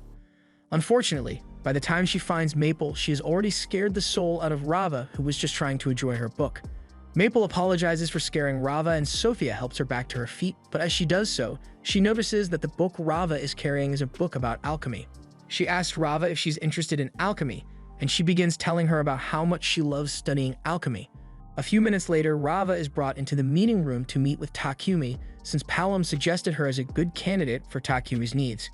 Rava greets Takumi and takes his seat so they can begin their discussion, but as Takumi is telling her about the tasks he needs completed, Rava is completely zoned out because she's worried she will get rejected again and won't get to make any money for her family. Just then, Takumi mentions something about needing someone who is somewhat knowledgeable in alchemy, and as soon as Rava hears the word alchemy, she shoots up because alchemy is her thing. She loves alchemy just as much as Takumi does, so the two start talking about their favorite methods and theories, and Takumi is so impressed by her that he decides to give Rava a little quiz. He tears a piece of paper out from one of his journals and asks her if she can figure out what this magic circle is for. Rava takes one look at it, and she can tell that it's a recomposition circle used to make sweets, but there's something off about it, and she doesn't know what it is. She starts having an exam-induced panic attack and starts crying because she can't answer Takumi's question. She tells him she doesn't know the answer because this isn't the same candy spell she knows, and she was fully expecting Takumi to reject her for failing his test, but on the contrary, he extends his hand and invites her to join his party. She was actually right about the circle being used to make candy, but it was slightly different because Takumi uses different ingredients in his candy. Nevertheless, Takumi thinks it's amazing that she was able to figure out what the magic circle was just by looking at it, so he tells her he would love to have her as a part of his team. Since Takumi has accepted Rava, Palom creates the contract between them, and Rava is glad to finally be employed, but she asks him if he can do a small favor for her. She wants him to help her send all of her wages back to her home village. Rava explains that her family is very poor, so she wants to support them as much as possible so her brother can have a better life. And if that's what she really wants, then Takumi sees no reason to refuse. Meanwhile, the king of Sidonia is getting ready to retaliate against the kingdom of Barkula for refusing to hand Takumi over, so the king plans to send out the holy knights to make an example of them. But the princess has a better idea. They will soon be summoning their heroes, so she plans to start rumors to build hatred for the people of Barkula among Sidonian. And once they had summoned their heroes, they will find an excuse to wage war and get their revenge. A little while later, Takumi finishes synthesizing the adamantite framework for the carriage, and Rava is amazed that he was able to create something like this on his own. She offers to begin polishing the frame, but as she does so, her mood plummets because she doesn't think she could achieve something like this, but Takumi assures her that while the alchemy circles he used may look complicated, it isn't that much harder than the candy spell. He is sure that after a little training, Rava will be able to perform alchemy just as well as him because, after all, she has the most valuable trait for alchemy: genuine excitement for the craft. Eventually, with Rava's help, Takumi is able to finish the carriage, and while he is admiring his work, an old man walks up next to him to look at the carriage as well. He asks Takumi if this belongs to him, but Takumi responds saying he made it, but he's actually going to be giving this one to the king. Just then, the others come running over while yelling to get the king's attention, and since they definitely are referring to Takumi, Takumi realizes that the man standing next to him must be the king, and he is mortified by how casually he was speaking with him earlier. The king tells him he doesn't have to worry about formalities since this is an informal meeting, and the reason he chose to have this informal meeting is because he thinks formal meetings are boring. He also wanted to meet the famous alchemist as soon as possible so he could thank him in person, but Takumi is surprised to hear that the king wants to thank him. He's not sure what he could have done to warrant thanks from the king, but the king reminds him that he'd invented the toilets that solved the kingdom's sewage problem. So as the king, it is his duty to show his gratitude. Normally, a grand banquet would be held in Takumi's honor, and all sorts of rewards and titles would be given to him, but that would draw too much unwanted attention to him.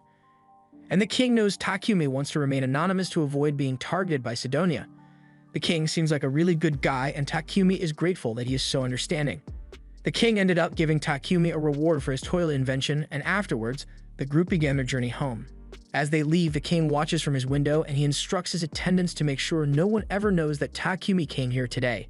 Steamon agrees to tell everyone in the castle to keep their mouths shut about Takumi, but once they start exporting Takumi's goods outside Barkula, Takumi's influence is going to spread so far that it's going to be impossible to stop Sidonia from acting against him. After returning to Bolton, Takumi sits down with all his slaves to discuss their wages, but to his shock, Maria and Sophia say they don't want to get paid. Maria says he already gives her plenty of food, so she's happy with the allowance he already provides, and Sophia doesn't have much use for his salary anyway, so she doesn't see a need to get paid. Reva thinks it's weird that Takumi has to argue to convince these two to accept their salary, but she's just enjoying the show at this point. Takumi tries to explain to Sophia that even if she doesn't need the money right now, it's still a good idea to save it for the future, but Sophia's mind is made up. She's an elf, so she is guaranteed to live more than Takumi, but even after Takumi dies, she intends to spend the rest of her life watching over his grave. Maria isn't going to live as long, but she would gladly do the same. The sentiment is nice, but Takumi really wishes these two could come up with a future plan for themselves that doesn't involve sitting by his grave for all eternity. Meanwhile, over in the Empire of Sidonia, one of the princess's spies has managed to get their hands on one of Takumi's purification devices, and she is disgusted that someone would dare to replicate holy magic instead of paying them. Age refuses to let this stand, and she knows that these purification devices originated from the city of Bolton, so she intends to send a small unit to destroy whoever is producing the devices. Back at Takumi's house, he and Reva are in his workshop when Reva suddenly asks him if she can register at the Adventurers Guild.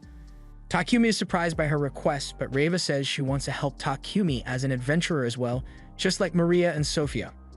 Also, being an adventurer would help her improve her stats, and improving her stats will allow her to do more complex alchemy. When she puts it like that, Takumi can see why she wants to become an adventurer, so he agrees to let her register. The two of them head to the guild, and Reva gets a guild card issued to her so she can join Takumi's party. But on the topic of Takumi's party, Hans tells him to hurry up and come up with a name already. With the exception of Reva, everyone in Takumi's party is already D rank, and with their performance they are easily one of the guild's top parties, so they can't stay nameless forever. Takumi doesn't think it's that much of an issue if he leaves his party nameless since he never wanted to be an adventurer to begin with.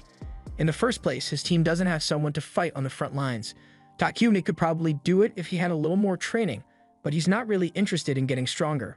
Just then, Barak shows up out of nowhere and says he is willing to train Takumi until he's the best frontliner out here, and he conveniently chooses to ignore Takumi when he says he isn't interested in any training.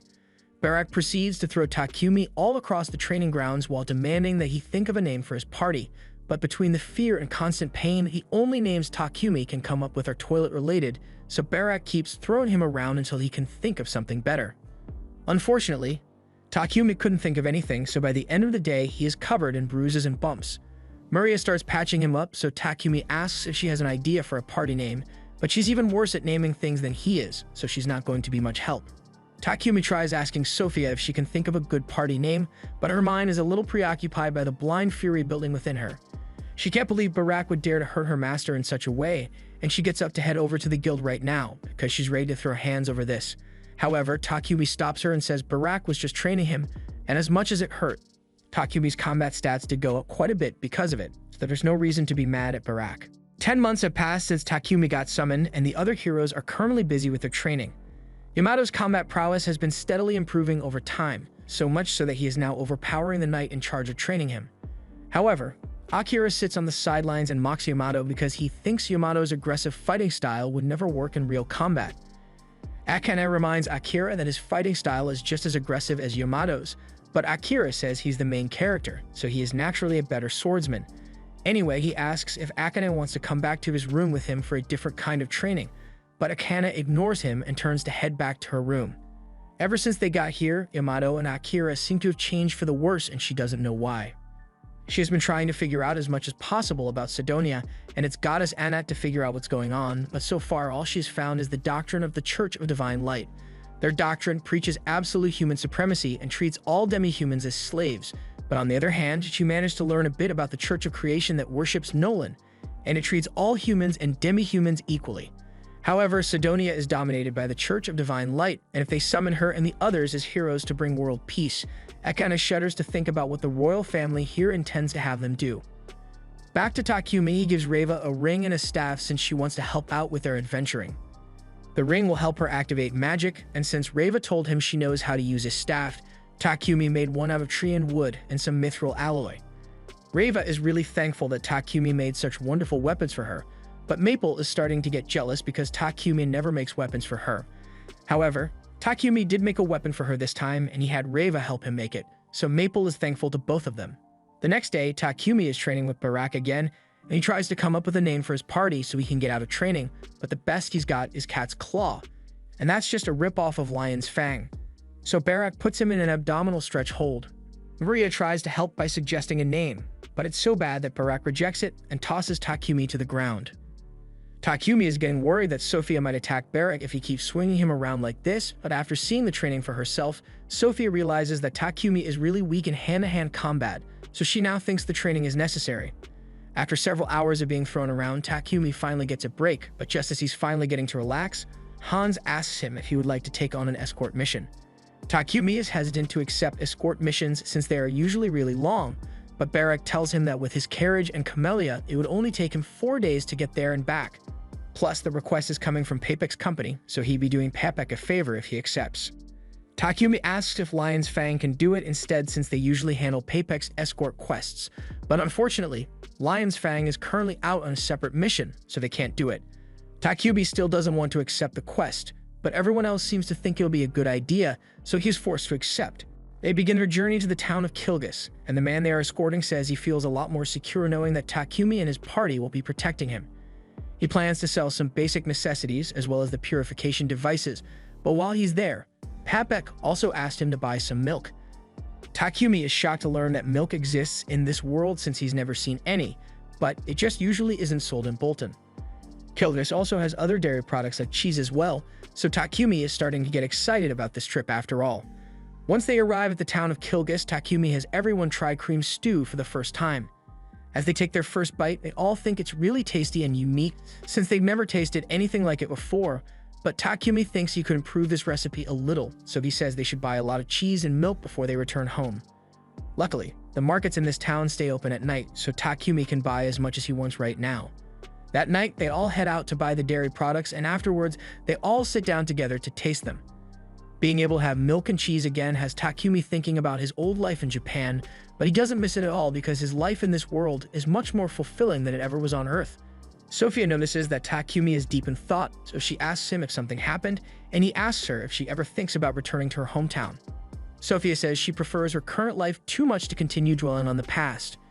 She spent 50 years of her life trapped by the curse that had been placed on her. But after forming a contract with Takumi, she was able to live a new life, so all she cares about now is moving forward with Takumi and the others. Everyone else agrees with Sophia's sentiment, and Takumi understands how they feel since ever since coming to this world, it feels like he has been given wings to live his life as he pleases. And now that he thinks about it, those metaphorical wings are all thanks to Nolan, so he has finally decided on a name for his party, the Wings of Nolan. After completing the escort mission, Takumi and the others return to Bolton, but upon arriving at his mansion, he realizes something is wrong. The entire room is full of paralysis poison, and before he even realizes what's going on, the girls have all been poisoned and captured by two masked men. One of them approaches Takumi and attempts to stab him to death, but at the last second, the knife gets knocked out of his hand by a web, so Takumi seizes the opportunity to counterattack and knocks the first guy out.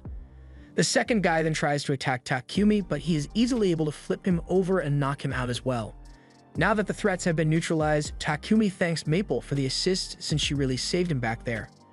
He then uses cure to get rid of the poison so the girls can move again, and Sophia begins profusely apologizing for not being able to protect him.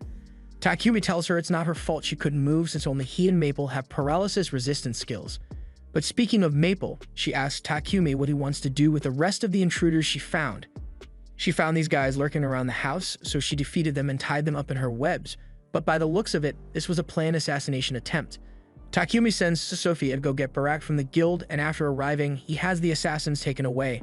But he tells Takumi that he should probably report this to the Lord of Bolton, because it looks like Sidonia finally found him. Takumi later has a meeting with the Lord, and his investigation revealed that the people who tried to attack him were members of the Divine Light Squadron.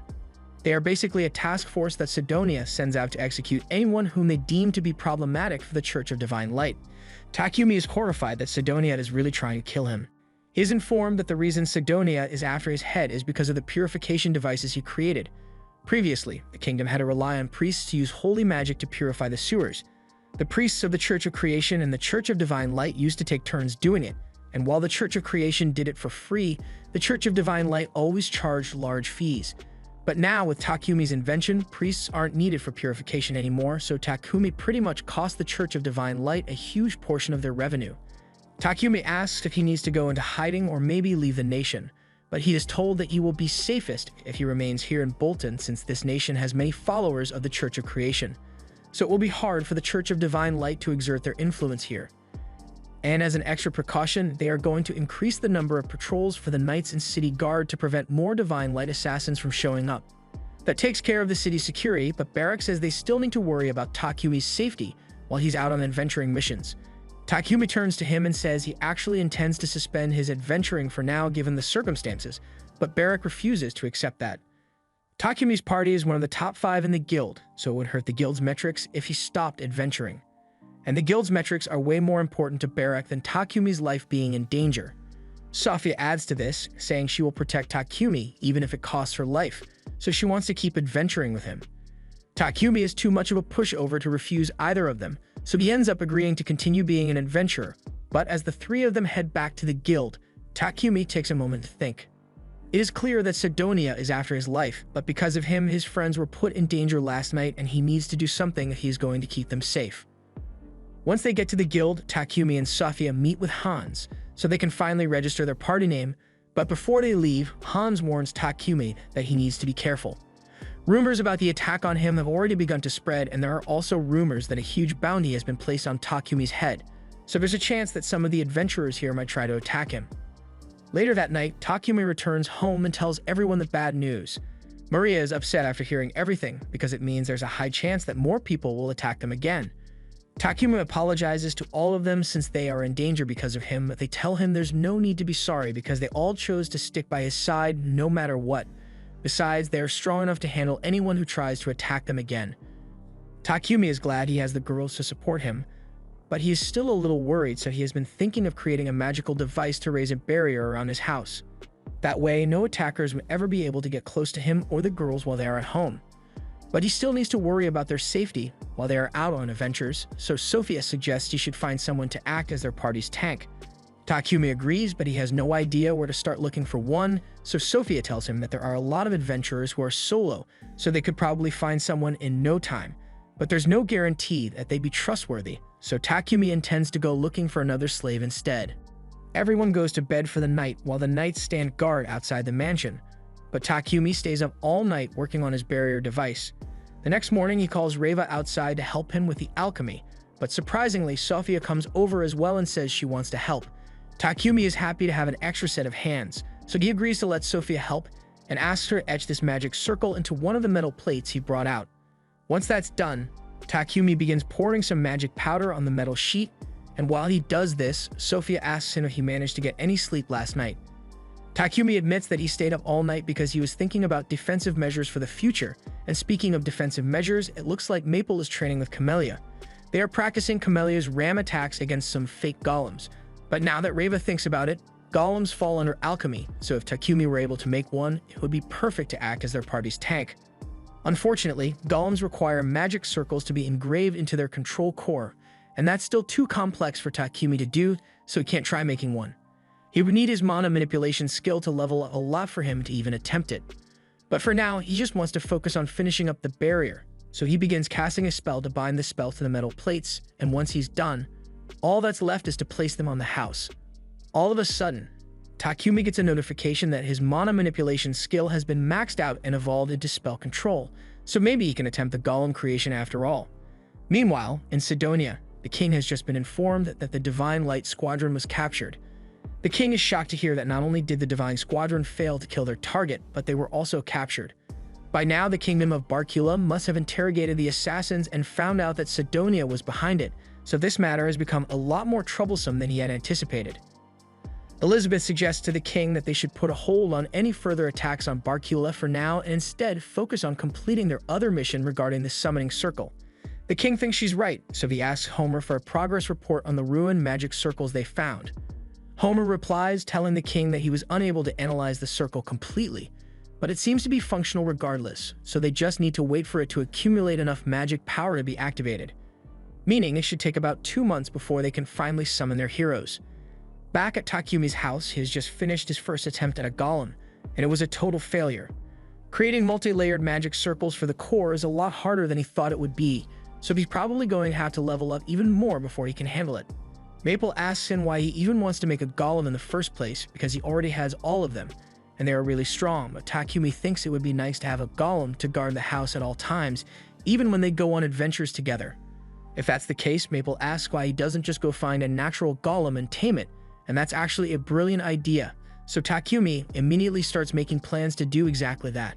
He asks Sophia if there are any good locations to find golems, so she tells him that around the Forests of Death, there have been reports of occasional stone golems being sighted, and if you go into the dungeon, there's a chance you might even find an iron golem inside. Takumi is surprised to learn that this world has dungeons, but Sophia is confused about how Takumi could possibly not know about the dungeons. Takumi makes up an excuse and says he hasn't been inside a dungeon before, but he thinks they should try heading into the dungeon to try finding an iron golem. But Sophia tells him that would be a bad idea, because it would be reckless to try to take on the dungeon when they don't have a tank in their team yet. Sophia makes a good point, so Takumi and the others end up heading to the rock flats in search of a rock golem. Eventually, they manage to spot one, but it's way bigger than they thought it would be. Sophia informs everyone that the golem they are faced with is probably Guardian class, and to kill it, they would need to target its magic stone. But Takumi doesn't want to kill it. Just then, the golem turns in their direction and starts scanning the area, so Sophia and Takumi duck behind a rock to hide from it. Sophia didn't expect the golem to have a scan ability, and she's starting to worry that it may be too much for them to handle, so she suggests that they should look for a different golem to tame. However, Takumi still thinks this is the best golem, since having a dangerous golem like that guarding his house would deter most attackers. He doesn't waste another minute and immediately runs out to challenge the golem, but just as everyone gets into position and is about to fire, Takumi suddenly realizes that the golem isn't attacking him, so he tells everyone to wait while he tests something out. Truth be told, he is terrified to be so close to the golem, but for some reason he feels energy similar to that of Nolan's coming off it, so he assumes it must have been created to guard some of Nolan's ancient ruins. And if that's the case, then Takumi thinks the blessing Nolan gave him should be enough to make it friendly. He stretches out his arm and attempts to tame the golem, and it actually works out. He has successfully tamed the golem, and he did it without having to fight at all, so the girls are really impressed. Maple asks Takumi what he plans to name the golem now that he has tamed it, so Takumi thinks about it for a second and eventually comes up with the name Titan. Everyone greets Titan and welcomes him to their team, and it seems like Titan is trying to tell them something, but his body isn't very versatile, so Takumi intends to make him a new one. He tells everyone that they can head home now, but Sophia points out that they will cause a huge commotion if they return with a giant golem out of the blue. Takumi realizes that might be an issue, so he is about to put Titan in his pocket dimension, but before he could do so, Titan begins to crumble and shrinks himself down to a little rock golem. Now they can take him with them to town without causing a huge scene, and Takumi promises to get to work on some improvements for Titan as soon as possible. Meanwhile, in the future, Akane continues to watch as her friends become more powerful and scummy with each passing day. The two of them are now strong enough to take out the entire knight squad of the castle, and they are taking great joy in calling all the knights weak as they stand over them. Back to Takumi, as soon as he got home, he got right to work designing a new body for Titan, and he's really excited for it. So he plans to begin construction soon, but before that, there's something he needs to take care of. He calls a meeting with everyone and tells them he is planning to dissolve all the contracts he has with them. The girls are shocked to hear this and ask Takumi why, so he explains that they will always be in danger if they stick around him, and he doesn't want to let them get hurt. He's been considering this ever since the day they first got attacked, and he is sure that this is for the best. The girls ask who will protect him if they aren't around, but Takumi says he still has Titan with him, as well as Maple and Camellia, so they don't have to worry about him. He wants the three of them to live somewhere safe, and of course he's going to pay them a lump sum so they can afford to live comfortably for a while. He tells them to think of it as his final gift to them, but all of a sudden, Maria gets up from her seat and points her spear at him. She simply can't accept Takumi's decision and asks why he always prioritizes others over himself. Takumi tells her he doesn't want to be the reason any of them gets hurt, so as much as he loves them, he can't have them stay with him any longer. Maria yells that if Takumi truly cares about them, then he should want them to fight by his side and overcome whatever challenge comes their way together. But Takumi remains silent because he doesn't know what to say. Maria breaks down in tears and apologizes for threatening Takumi, but she doesn't know what to do with herself if she's not by Takumi's side. Sophia goes to comfort Maria and tells Takumi that while she understands that he is only asking them to leave out of concern for their safety, but telling them to just abandon him after everything they've been through is simply too cruel. They all swore to serve Takumi with everything they've got, and they were serious about remaining loyal to him forever. Takumi finally gets it, so he apologizes to everyone for trying to push his decision on them without considering how they feel. He asks them one last time if they really want to stay by his side despite all the dangers they may face, and the girls tell him they'll be by his side no matter what comes their way. Now that they've sorted that out, Takumi resumes work on Titan's body, and he's super shiny now. Titan absolutely loves his new body, and why wouldn't he? It has an adamantite skeleton with mithril armor, as well as every weapon Takumi could fit in there. And best of all, Takumi made a giant body for the little Titan to go in. So Takumi has finally achieved a lifelong dream of creating a real Gundam, and he couldn't be happier. Meanwhile, Nolan is watching Takumi from heaven, probably jealous of his giant mech, but she is suddenly approached by one of her subordinates, and she has bad news. There are signs that Anat is starting to come into existence. The god that the Church of Divine Light worships didn't exist before, but after years of worship, their collective will has given birth to Anat. And unfortunately, because their will is so rotten, Anat is on the verge of becoming an evil spirit. On top of that, since Sidonia was the country responsible for summoning the heroes, it's possible that they will start a war once those heroes are strong enough. Nolan was already aware of this, but she can't directly interfere with the mortal realm. That is why she placed Takumi in this world and granted him so many blessings. And from now on, the fate of this world rests on Takumi's shoulders. There was a group of villagers who were forced to abandon their homes after a bunch of nobles made the place completely unlivable. This has led to all the villagers hating all forms of nobility, especially Manny, who lost her husband because of the careless actions of the nobles. A year after that incident, the Lord is reviewing the report on it, and apparently those refugees were taken in by a noble named Rockford. But he can't support all 1,000 refugees any longer, so he is asking them to help find a new home for them. However, with 1,000 people, there's only one piece of land big enough to accommodate them, and it's currently overrun by monsters. Developing that area is going to be practically impossible, so the Lord has no choice but to ask Takumi for help. Meanwhile, Takumi and the others are getting ready to go dungeon exploring. Takumi has been interested in dungeons for a while now, so he chose to enter a dungeon known as the Forest of the Beast King. It is the second most difficult in the kingdom, and despite being underground, it really does look like a forest. The monsters here are a lot stronger than the monsters on the surface are, but Maple, as the scout and Titan taking all the big hits for them, they were able to defeat the floor bosses fairly easily and claim the treasure chests. It took a whole day before they could reach the last floor, and as they approach the final boss room, everyone is getting excited.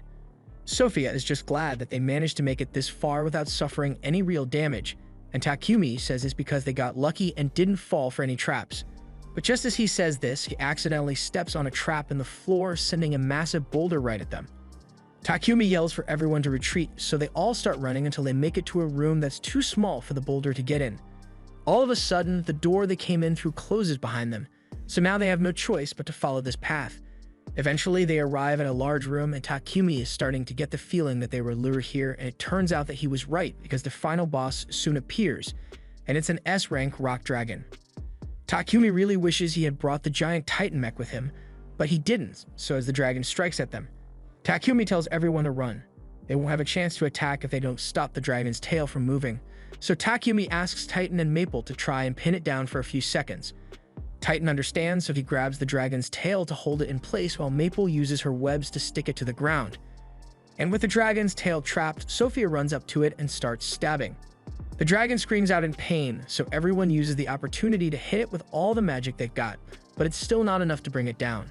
Sophia tells Takumi that the dragon's weak point is its midsection, so Takumi brings Camellia out and has her charge straight from the dragon's abdomen. This does a considerable amount of damage, so Takumi seizes the opportunity to go in for the final blow. He runs up to the dragon intending to strike it down, but then he realizes that he doesn't want to get too close to that fire breath, so he realizes there's an easier way to deal with this thing. He enchants his sword with magic before throwing it in the dragon's mouth. This does enough damage to finish the dragon off, so it disappears, leaving behind a treasure chest in its place. This means they've officially cleared the dungeon, and as a bonus, Takumi found this dragon scale thing, and he's sure he can make something great out of it. After Takumi and his party return to Bolton, Takumi is immediately summoned by Marcus Godwin. Once he arrives at the Marcus mansion, Godwin asks him if he is familiar with the uninhabited land to the south of this region. Takumi recalls hearing that the place is undeveloped and there are so many monsters there that even the neighboring nations don't want to bother dealing with it. The Kingdom of Terraria once tried to terraform that area, but they failed miserably and suffered great losses as a result. With that said, he wants Takumi to go there and build a village. Takumi is dumbfounded and asks why Godwin wants him of all people to do it, so Godwin tells Takumi that he heard of the Board Village and how Takumi built a huge wall for them in the span of a few minutes. That's why he believes Takumi will be able to construct a village on his own. There's a river about 100 kilometers to the south of Bolton, so they tell Takumi that would be a good place to start construction. But Sophia doesn't like the way Godwin is trying to dump this responsibility on Takumi's shoulders, so she reminds him that Takumi's life is still under threat from Sidonia. Godwin is aware of this and he tells her that he normally wouldn't make such a request, but the circumstances are very dire. A year ago, development on a pioneer village was halted due to interference from corrupt nobles, and as a result, 1,000 villagers were forced to abandon their homes. The refugees have been supported by Bolton and Rockford till now, but Godwin would like to find a new home for them as soon as possible. That's all Takumi needed to hear because he says he will do it. Sophia tries to convince him to reconsider since it would be extremely dangerous, but Takumi has already made up his mind because he can't ignore people who are in need of help. When he first got here, he didn't have a home either, but the people of the Board Village took him in and gave him a place to live. That's why he wants to do the same for these refugees. Since Takumi agreed to build the village, he immediately sets out with his party and an escort of knights so he can start construction. After building the roads, Takumi used his magic to erect a giant rock wall and dug out a huge moat in front of it to stop monsters from attacking the village. He then had Rava reinforce the wall to make it stronger and Maria help with some of the inner city roads. After a few days of work, this place is finally starting to look like a real village, so Takumi asks Sophia to return to Bolton and tell Godwin that he can send the pioneers here. Sophia does as she is told and rushes back to Bolton on Camellia to inform Godwin that they are ready to receive the refugees, but Godwin can't believe that they managed to create a whole village in just 10 days. The village isn't exactly perfect, but Takumi said it should be good enough for the villagers to live their daily lives without issue, so Godwin gives the order for the refugees to head to the new village. The refugees start heading there under escort of the knights, but even though they are supposedly receiving a new home, they are rather worried because they are heading for the southern frontier, and the place is known for being undeveloped monster territory. They heard that a man was dispatched to make the land habitable, but they assume it is just another rotten noble who sees them as nothing but disposable pawns, so the living conditions in the village must be terrible. However, as they pull up to the village, the knight captain is shocked by the sheer magnitude of the village walls. It's practically a fortress at this point. The convoy crosses the drawbridge and enters the village where they meet Takumi. The knight captain asks Takumi what all this is, so Takumi explains that he surrounded the village with ramparts and dug a moat for security. This way, as long as the village isn't attacked by a dragon or something with wings, it should be safe. There is also a castle on that hill over there, but Takumi just made that in case any officials came to visit the village. There are homes for everyone who is moving in, as well as some barracks for the knights. And Takumi even created a sewage system complete with his purification devices. The knight thanks Takumi for all this hard work, but that aside, he asks how on earth it was possible for Takumi to do all of this in such a short amount of time. All he was asked to do was make a village, but this place is practically a fortress. The villagers were skeptical before, but now that they've seen the village, they are actually grateful that they get to live here. But Mani still doesn't seem so happy. Sophia notices Mani on the hill looking gloomy, so she decides to go talk to her and ask if she's here alone. Mani tells her that her husband died in her old village, so Sophia offers her condolences. It would probably be difficult for Mani to tend to the fields by herself, so Sophia asks her if she would be interested in a different kind of work. She tells Mani that her master is the one who built this village and he has been very busy lately, so she's looking for someone to help take care of his needs. Sophia's phrasing makes it sound a bit inappropriate, so she clarifies that Takumi just needs someone to do the cooking and cleaning since Maria is busy with construction too. She invites Mani to meet with Takumi, so a little while later they gather in Takumi's house to discuss the details. Takumi tells her that as long as she's okay with it, he would like to ask her to help take care of them. Of course, he says he will pay her a fair wage, but Mani remembers everything that happened at the old village and how she vowed never to trust another noble again. She declines Takumi's offer and tells him that she simply doesn't trust him. Things may look good now, but she is sure that sooner or later Takumi will cause the villagers to experience great despair, just like the other nobles did.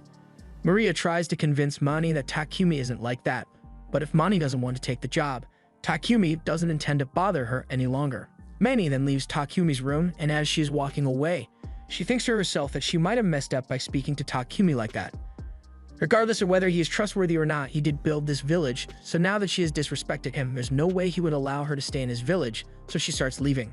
However, as she heads out into the forest, she encounters a massive horde of monsters, so she's starting to regret her choice to leave the village. Back in the village, Maple tells Takumi that she senses a huge horde of monsters approaching the village, and there are a lot of them. The villagers hear about the monsters and start getting worried that they are going to die here, but Takumi refuses to let that happen.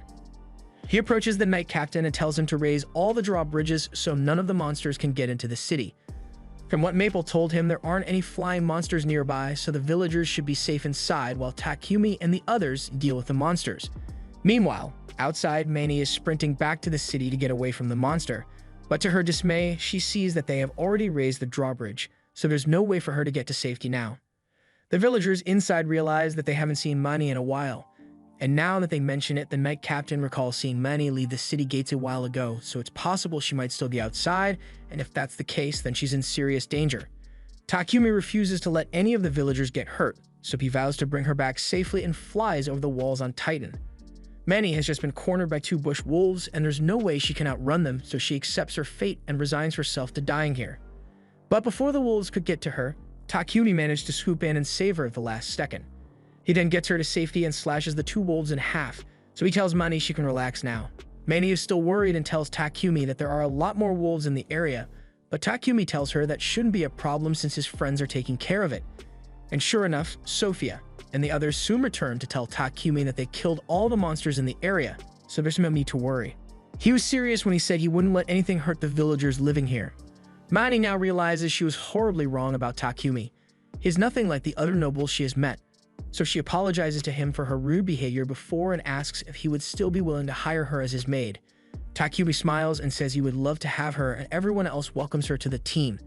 After the Knight Captain returns to Bolton, he informs Godwin of the work Takumi did, and Godwin is greatly pleased, but wonders if that city will really be good enough to serve as a wedge in their conflict with Sidonia.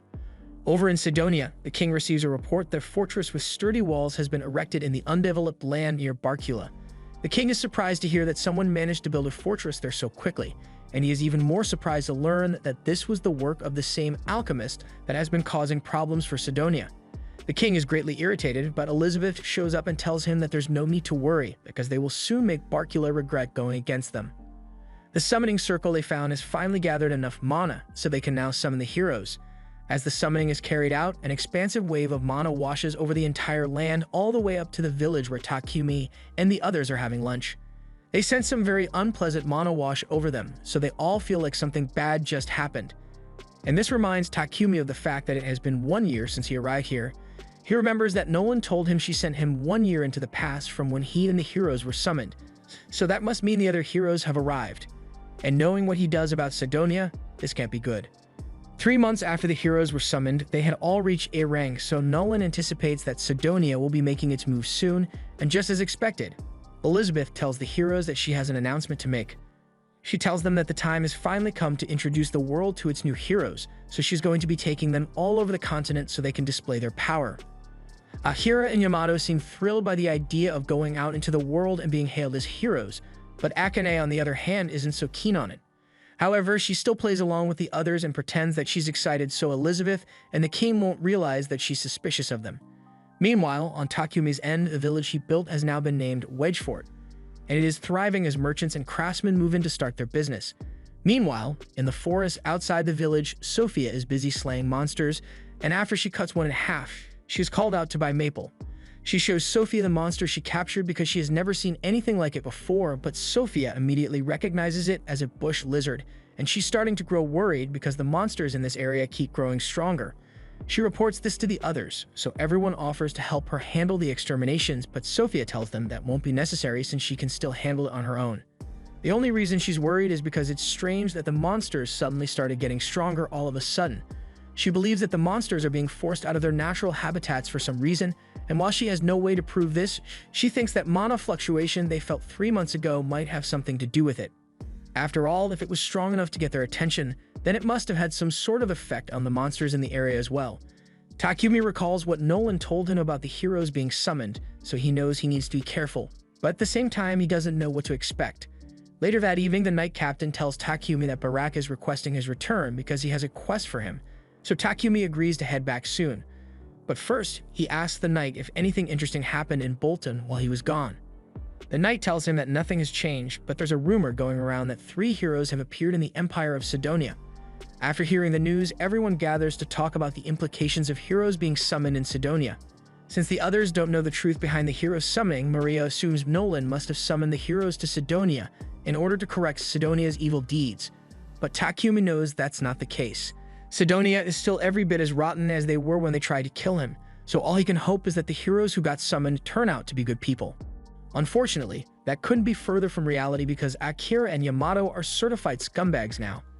As they are about to get into their carriage, Yamato asks if they are really going to bring that filthy demi-human with them. Lulu tries to apologize for offending him, but Yamato gets annoyed that she would even dare to speak to him. Akane stands up for Lulu and tells Yamato that she is her personal attendant, so he can't treat her that way, but Akira tells her demi-humans are nothing but slaves. However, since Akane is so fond of Lulu, he agrees to let her ride in the carriage with them. As the heroes are about to depart, Elizabeth and the king begin praying at Anat to help the heroes conquer their foes. And even if Anat wasn't real initially, she definitely is now. Once Takumi and the others return to Bolton, they ask Hans if he has any information about the heroes that were summoned in Sidonia. He tells them that the heroes are 2 boys and 1 girl, all with black hair, so Takumi assumes they must be Japanese just like him. Hans also mentions that the heroes are apparently on expedition to visit all the churches in Barkula, but that's just a cover story because their real goal is most likely to destroy the churches of Nolan. Anyway, Hans tells Takumi that Pepek has requested his party to escort him to the royal capital. And since it's a request from Pepek, Takumi decides to accept. While everyone is getting ready for the escort mission, Manny asks Takumi if she can go on the mission with everyone else. Takumi doesn't think that's such a good idea since escort missions are dangerous, and Manny has no fighting capability so she might get hurt. Manny understands that, but staying in this mansion all alone while everyone else is out on their mission would make her feel very lonely. Maria and Sophia understand how Manny feels and Manny pleads with him to reconsider. She says she can use earth magic, so she's not completely useless in a fight, and those puppy dog eyes are really hard for Takumi to ignore, so he ends up agreeing to let Mani join them on the escort mission. But only under the condition that she sticks close to Maria or Reva. Manny is delighted to hear that Takumi is willing to take her, but they'll still need to register her as an adventurer later. Meanwhile, the heroes are currently making their way to Barkula, but Yamato and Akira are growing irritated by all the bumps since this carriage doesn't have any suspension. Akira heard that someone invented a carriage with suspension over in Barkula, so he wants one of those. And speaking of things he wants, he heard that there are also a ton of elves in Barkula, so asks Yamato if he wants to bring a few back home with him so they can have some fun. Yamato thinks that's a great idea, but the Knight Captain tells the 2 of them that Barkula has a law against taking slaves out of the country. But Akira and Yamato couldn't care less about laws. They are first-class adventurers who are well past level 30, so there shouldn't be anyone on this continent who can measure up to their combat power. Hearing the 2 of them talk like that makes Akane sick, but that's exactly why she has to do something before Akira and Yamato can cause any real harm. Right now, they are heading for the royal capital of Barkula, and Akane gets the feeling that this may be her only chance to fix things. A few days pass, and Takumi has completed his escort mission. So at the royal capital, the receptionist tells him that he, Sophia, and Maria are all being promoted to A rank, and Reva is being promoted to D rank. She asks them to present their guild cards so she can process their promotions, but all of a sudden, there's a huge commotion at the back of the guild as the heroes have arrived, and they are making a huge scene already. Akira demands that everyone in the guild clear out so he can get to the front, and when one of the guild patrons tries to talk to him, he gut punches the guy for no reason. This would already be bad enough, but then Akira and Yamato spot Takumi and his beautiful slaves, and they think Takumi is just another inferior adventurer, so Akira demands that Takumi hand over the women immediately. Takumi obviously doesn't listen to him, and he's getting pretty annoyed by their rudeness, but he would still like to avoid fighting as much as possible, so he gives them a chance. He tells them to just leave him alone, but Akira has got too much self-importance for that, so he draws his sword and lunges at Takumi with killing intent. Takumi effortlessly dodges while using his alchemy to destroy Akira's sword, and when Yamato tries to attack him, he just flips him onto the ground like a child. Akane is amazed that someone was able to defeat those two so easily, and Akira is absolutely devastated by the loss, especially since his sword was destroyed, so he tells Takumi he's going to regret this. In response, Takumi tells Akira that he's in no position to be making threats because, for one, he just got his ass handed to him, and two, drawing your sword in the guild is a major offense, so he's going to get in a lot of trouble. Akira realizes Takumi is right, but he's still holding a grudge, so he swears he will get his revenge on Takumi eventually. Once those two leave, Akane runs up to Takumi to apologize for the behavior of her fellow heroes, but Takumi tells her there's no need to apologize since she didn't do anything wrong. She introduces herself to Takumi, and her intuition is telling her that Takumi is the person she's been looking for, but before she could say anything, Lulu comes over to tell Akane that it's time to leave. Takumi can tell that Akane had something she wanted to talk about, so he leans in and tells her that he will be waiting at the Lakeside Hotel tonight. Later that evening, Takumi tells the girls about his encounter with the heroes, but those two don't even deserve to be called heroes with the way they act. However, the girl that was with them seemed like a decent person, which is why Takumi told her to come meet him at this hotel. But now that he thinks about it, that might not have been such a good idea, because how exactly is Akane going to sneak away from her Sidonian escorts without being noticed? Evidently, Akane did get noticed, so now she's on the run from the Sidonian guards with Lulu so she can talk to Takumi. The guards are starting to close in on her, but all of a sudden, Sophia appears and knocks out one of the guards, while Maple drags the other one away. Sophia later brings Akane to the hotel where she meets with Takumi. No one followed them here, so they won't have to worry about the Sidonian guards for a while, and Akane wants to get straight to the point, so she asks Takumi if he happens to be Japanese. Takumi tries to avoid the question since he can't risk the information being leaked to Sidonia, but Akane swears that she won't tell anyone. Takumi thinks Akane can be trusted, so he tells her that he is indeed Japanese and the reason he is here is related to the heroes being summoned. Takumi's party members are confused because this is the first time they heard Takumi mention anything like this, but there's no point in keeping this a secret any longer, so he decides to just reveal the truth. Before he starts explaining, Takumi asks everyone to promise to keep this a secret no matter what. And after they all agree, he explains everything that happened before he was brought to this world. He expected them to think he was lying, but the girls actually don't find it hard to believe that Takumi is from the same world as the heroes and is acting on behalf of Nolan. From everything Takumi has told them, it is pretty clear that Sidonia is the bad guy here, and the fact that they have the heroes poses a real problem. Akane asks if Takumi thinks Sidonia is planning to wage war on the other nations, but while that certainly is a possibility, Akira and Yamato are nowhere near strong enough to fight a war on their own. So it's much more likely that Sidonia plans to use the heroes to incite the masses into kickstarting a war. And even if they don't start a war, if the presence of the heroes spreads the influence of the Church of Divine Light, that would be a problem as well. Akane apologizes to Takumi for getting him involved in this mess, but Takumi tells her it's not her fault because they all got summoned here against their will because of Sidonia. But speaking of getting summoned, if Akira and Yamato are from Japan too, then there's no way they could have been such scumbags before arriving here, so Takumi asks Akane why they act like that. Akane doesn't know what caused it, but she does know that Akira and Yamato were kind people before they got here, but ever since they started training in Sidonia, their personalities changed drastically. Takumi finds that strange, so he asks Akane if they were ever given anything strange to eat, but Akane has no idea. She personally didn't trust Sidonia from the start, so she would always cast purification magic on her food before eating it. However, Akira and Yamato weren't as good with light magic, so it's possible they might have been drugged and brainwashed at some point. Knowing this, Akane kneels before Takumi and begs him to save her and Lulu because she can't afford to go back to Sidonia now. Takumi tells her to stop kneeling because she doesn't need to beg for his help. After all, he wouldn't want to abandon a fellow Japanese girl, so for now, he suggests they head back to his mansion in Bolton. One quick carriage ride later, everyone arrives back in Bolton, and to raise Akane's spirits, Maria prepares some cream stew for her. Akane is astonished because she hasn't gotten to eat something like this in ages, and it makes her so happy that she starts crying. Meanwhile, over in Wedgefort, a guard stationed on the wall notices something strange going on in the forest, and upon closer inspection, he realizes it's a monster stampede, so he rushes to go sound the alarms.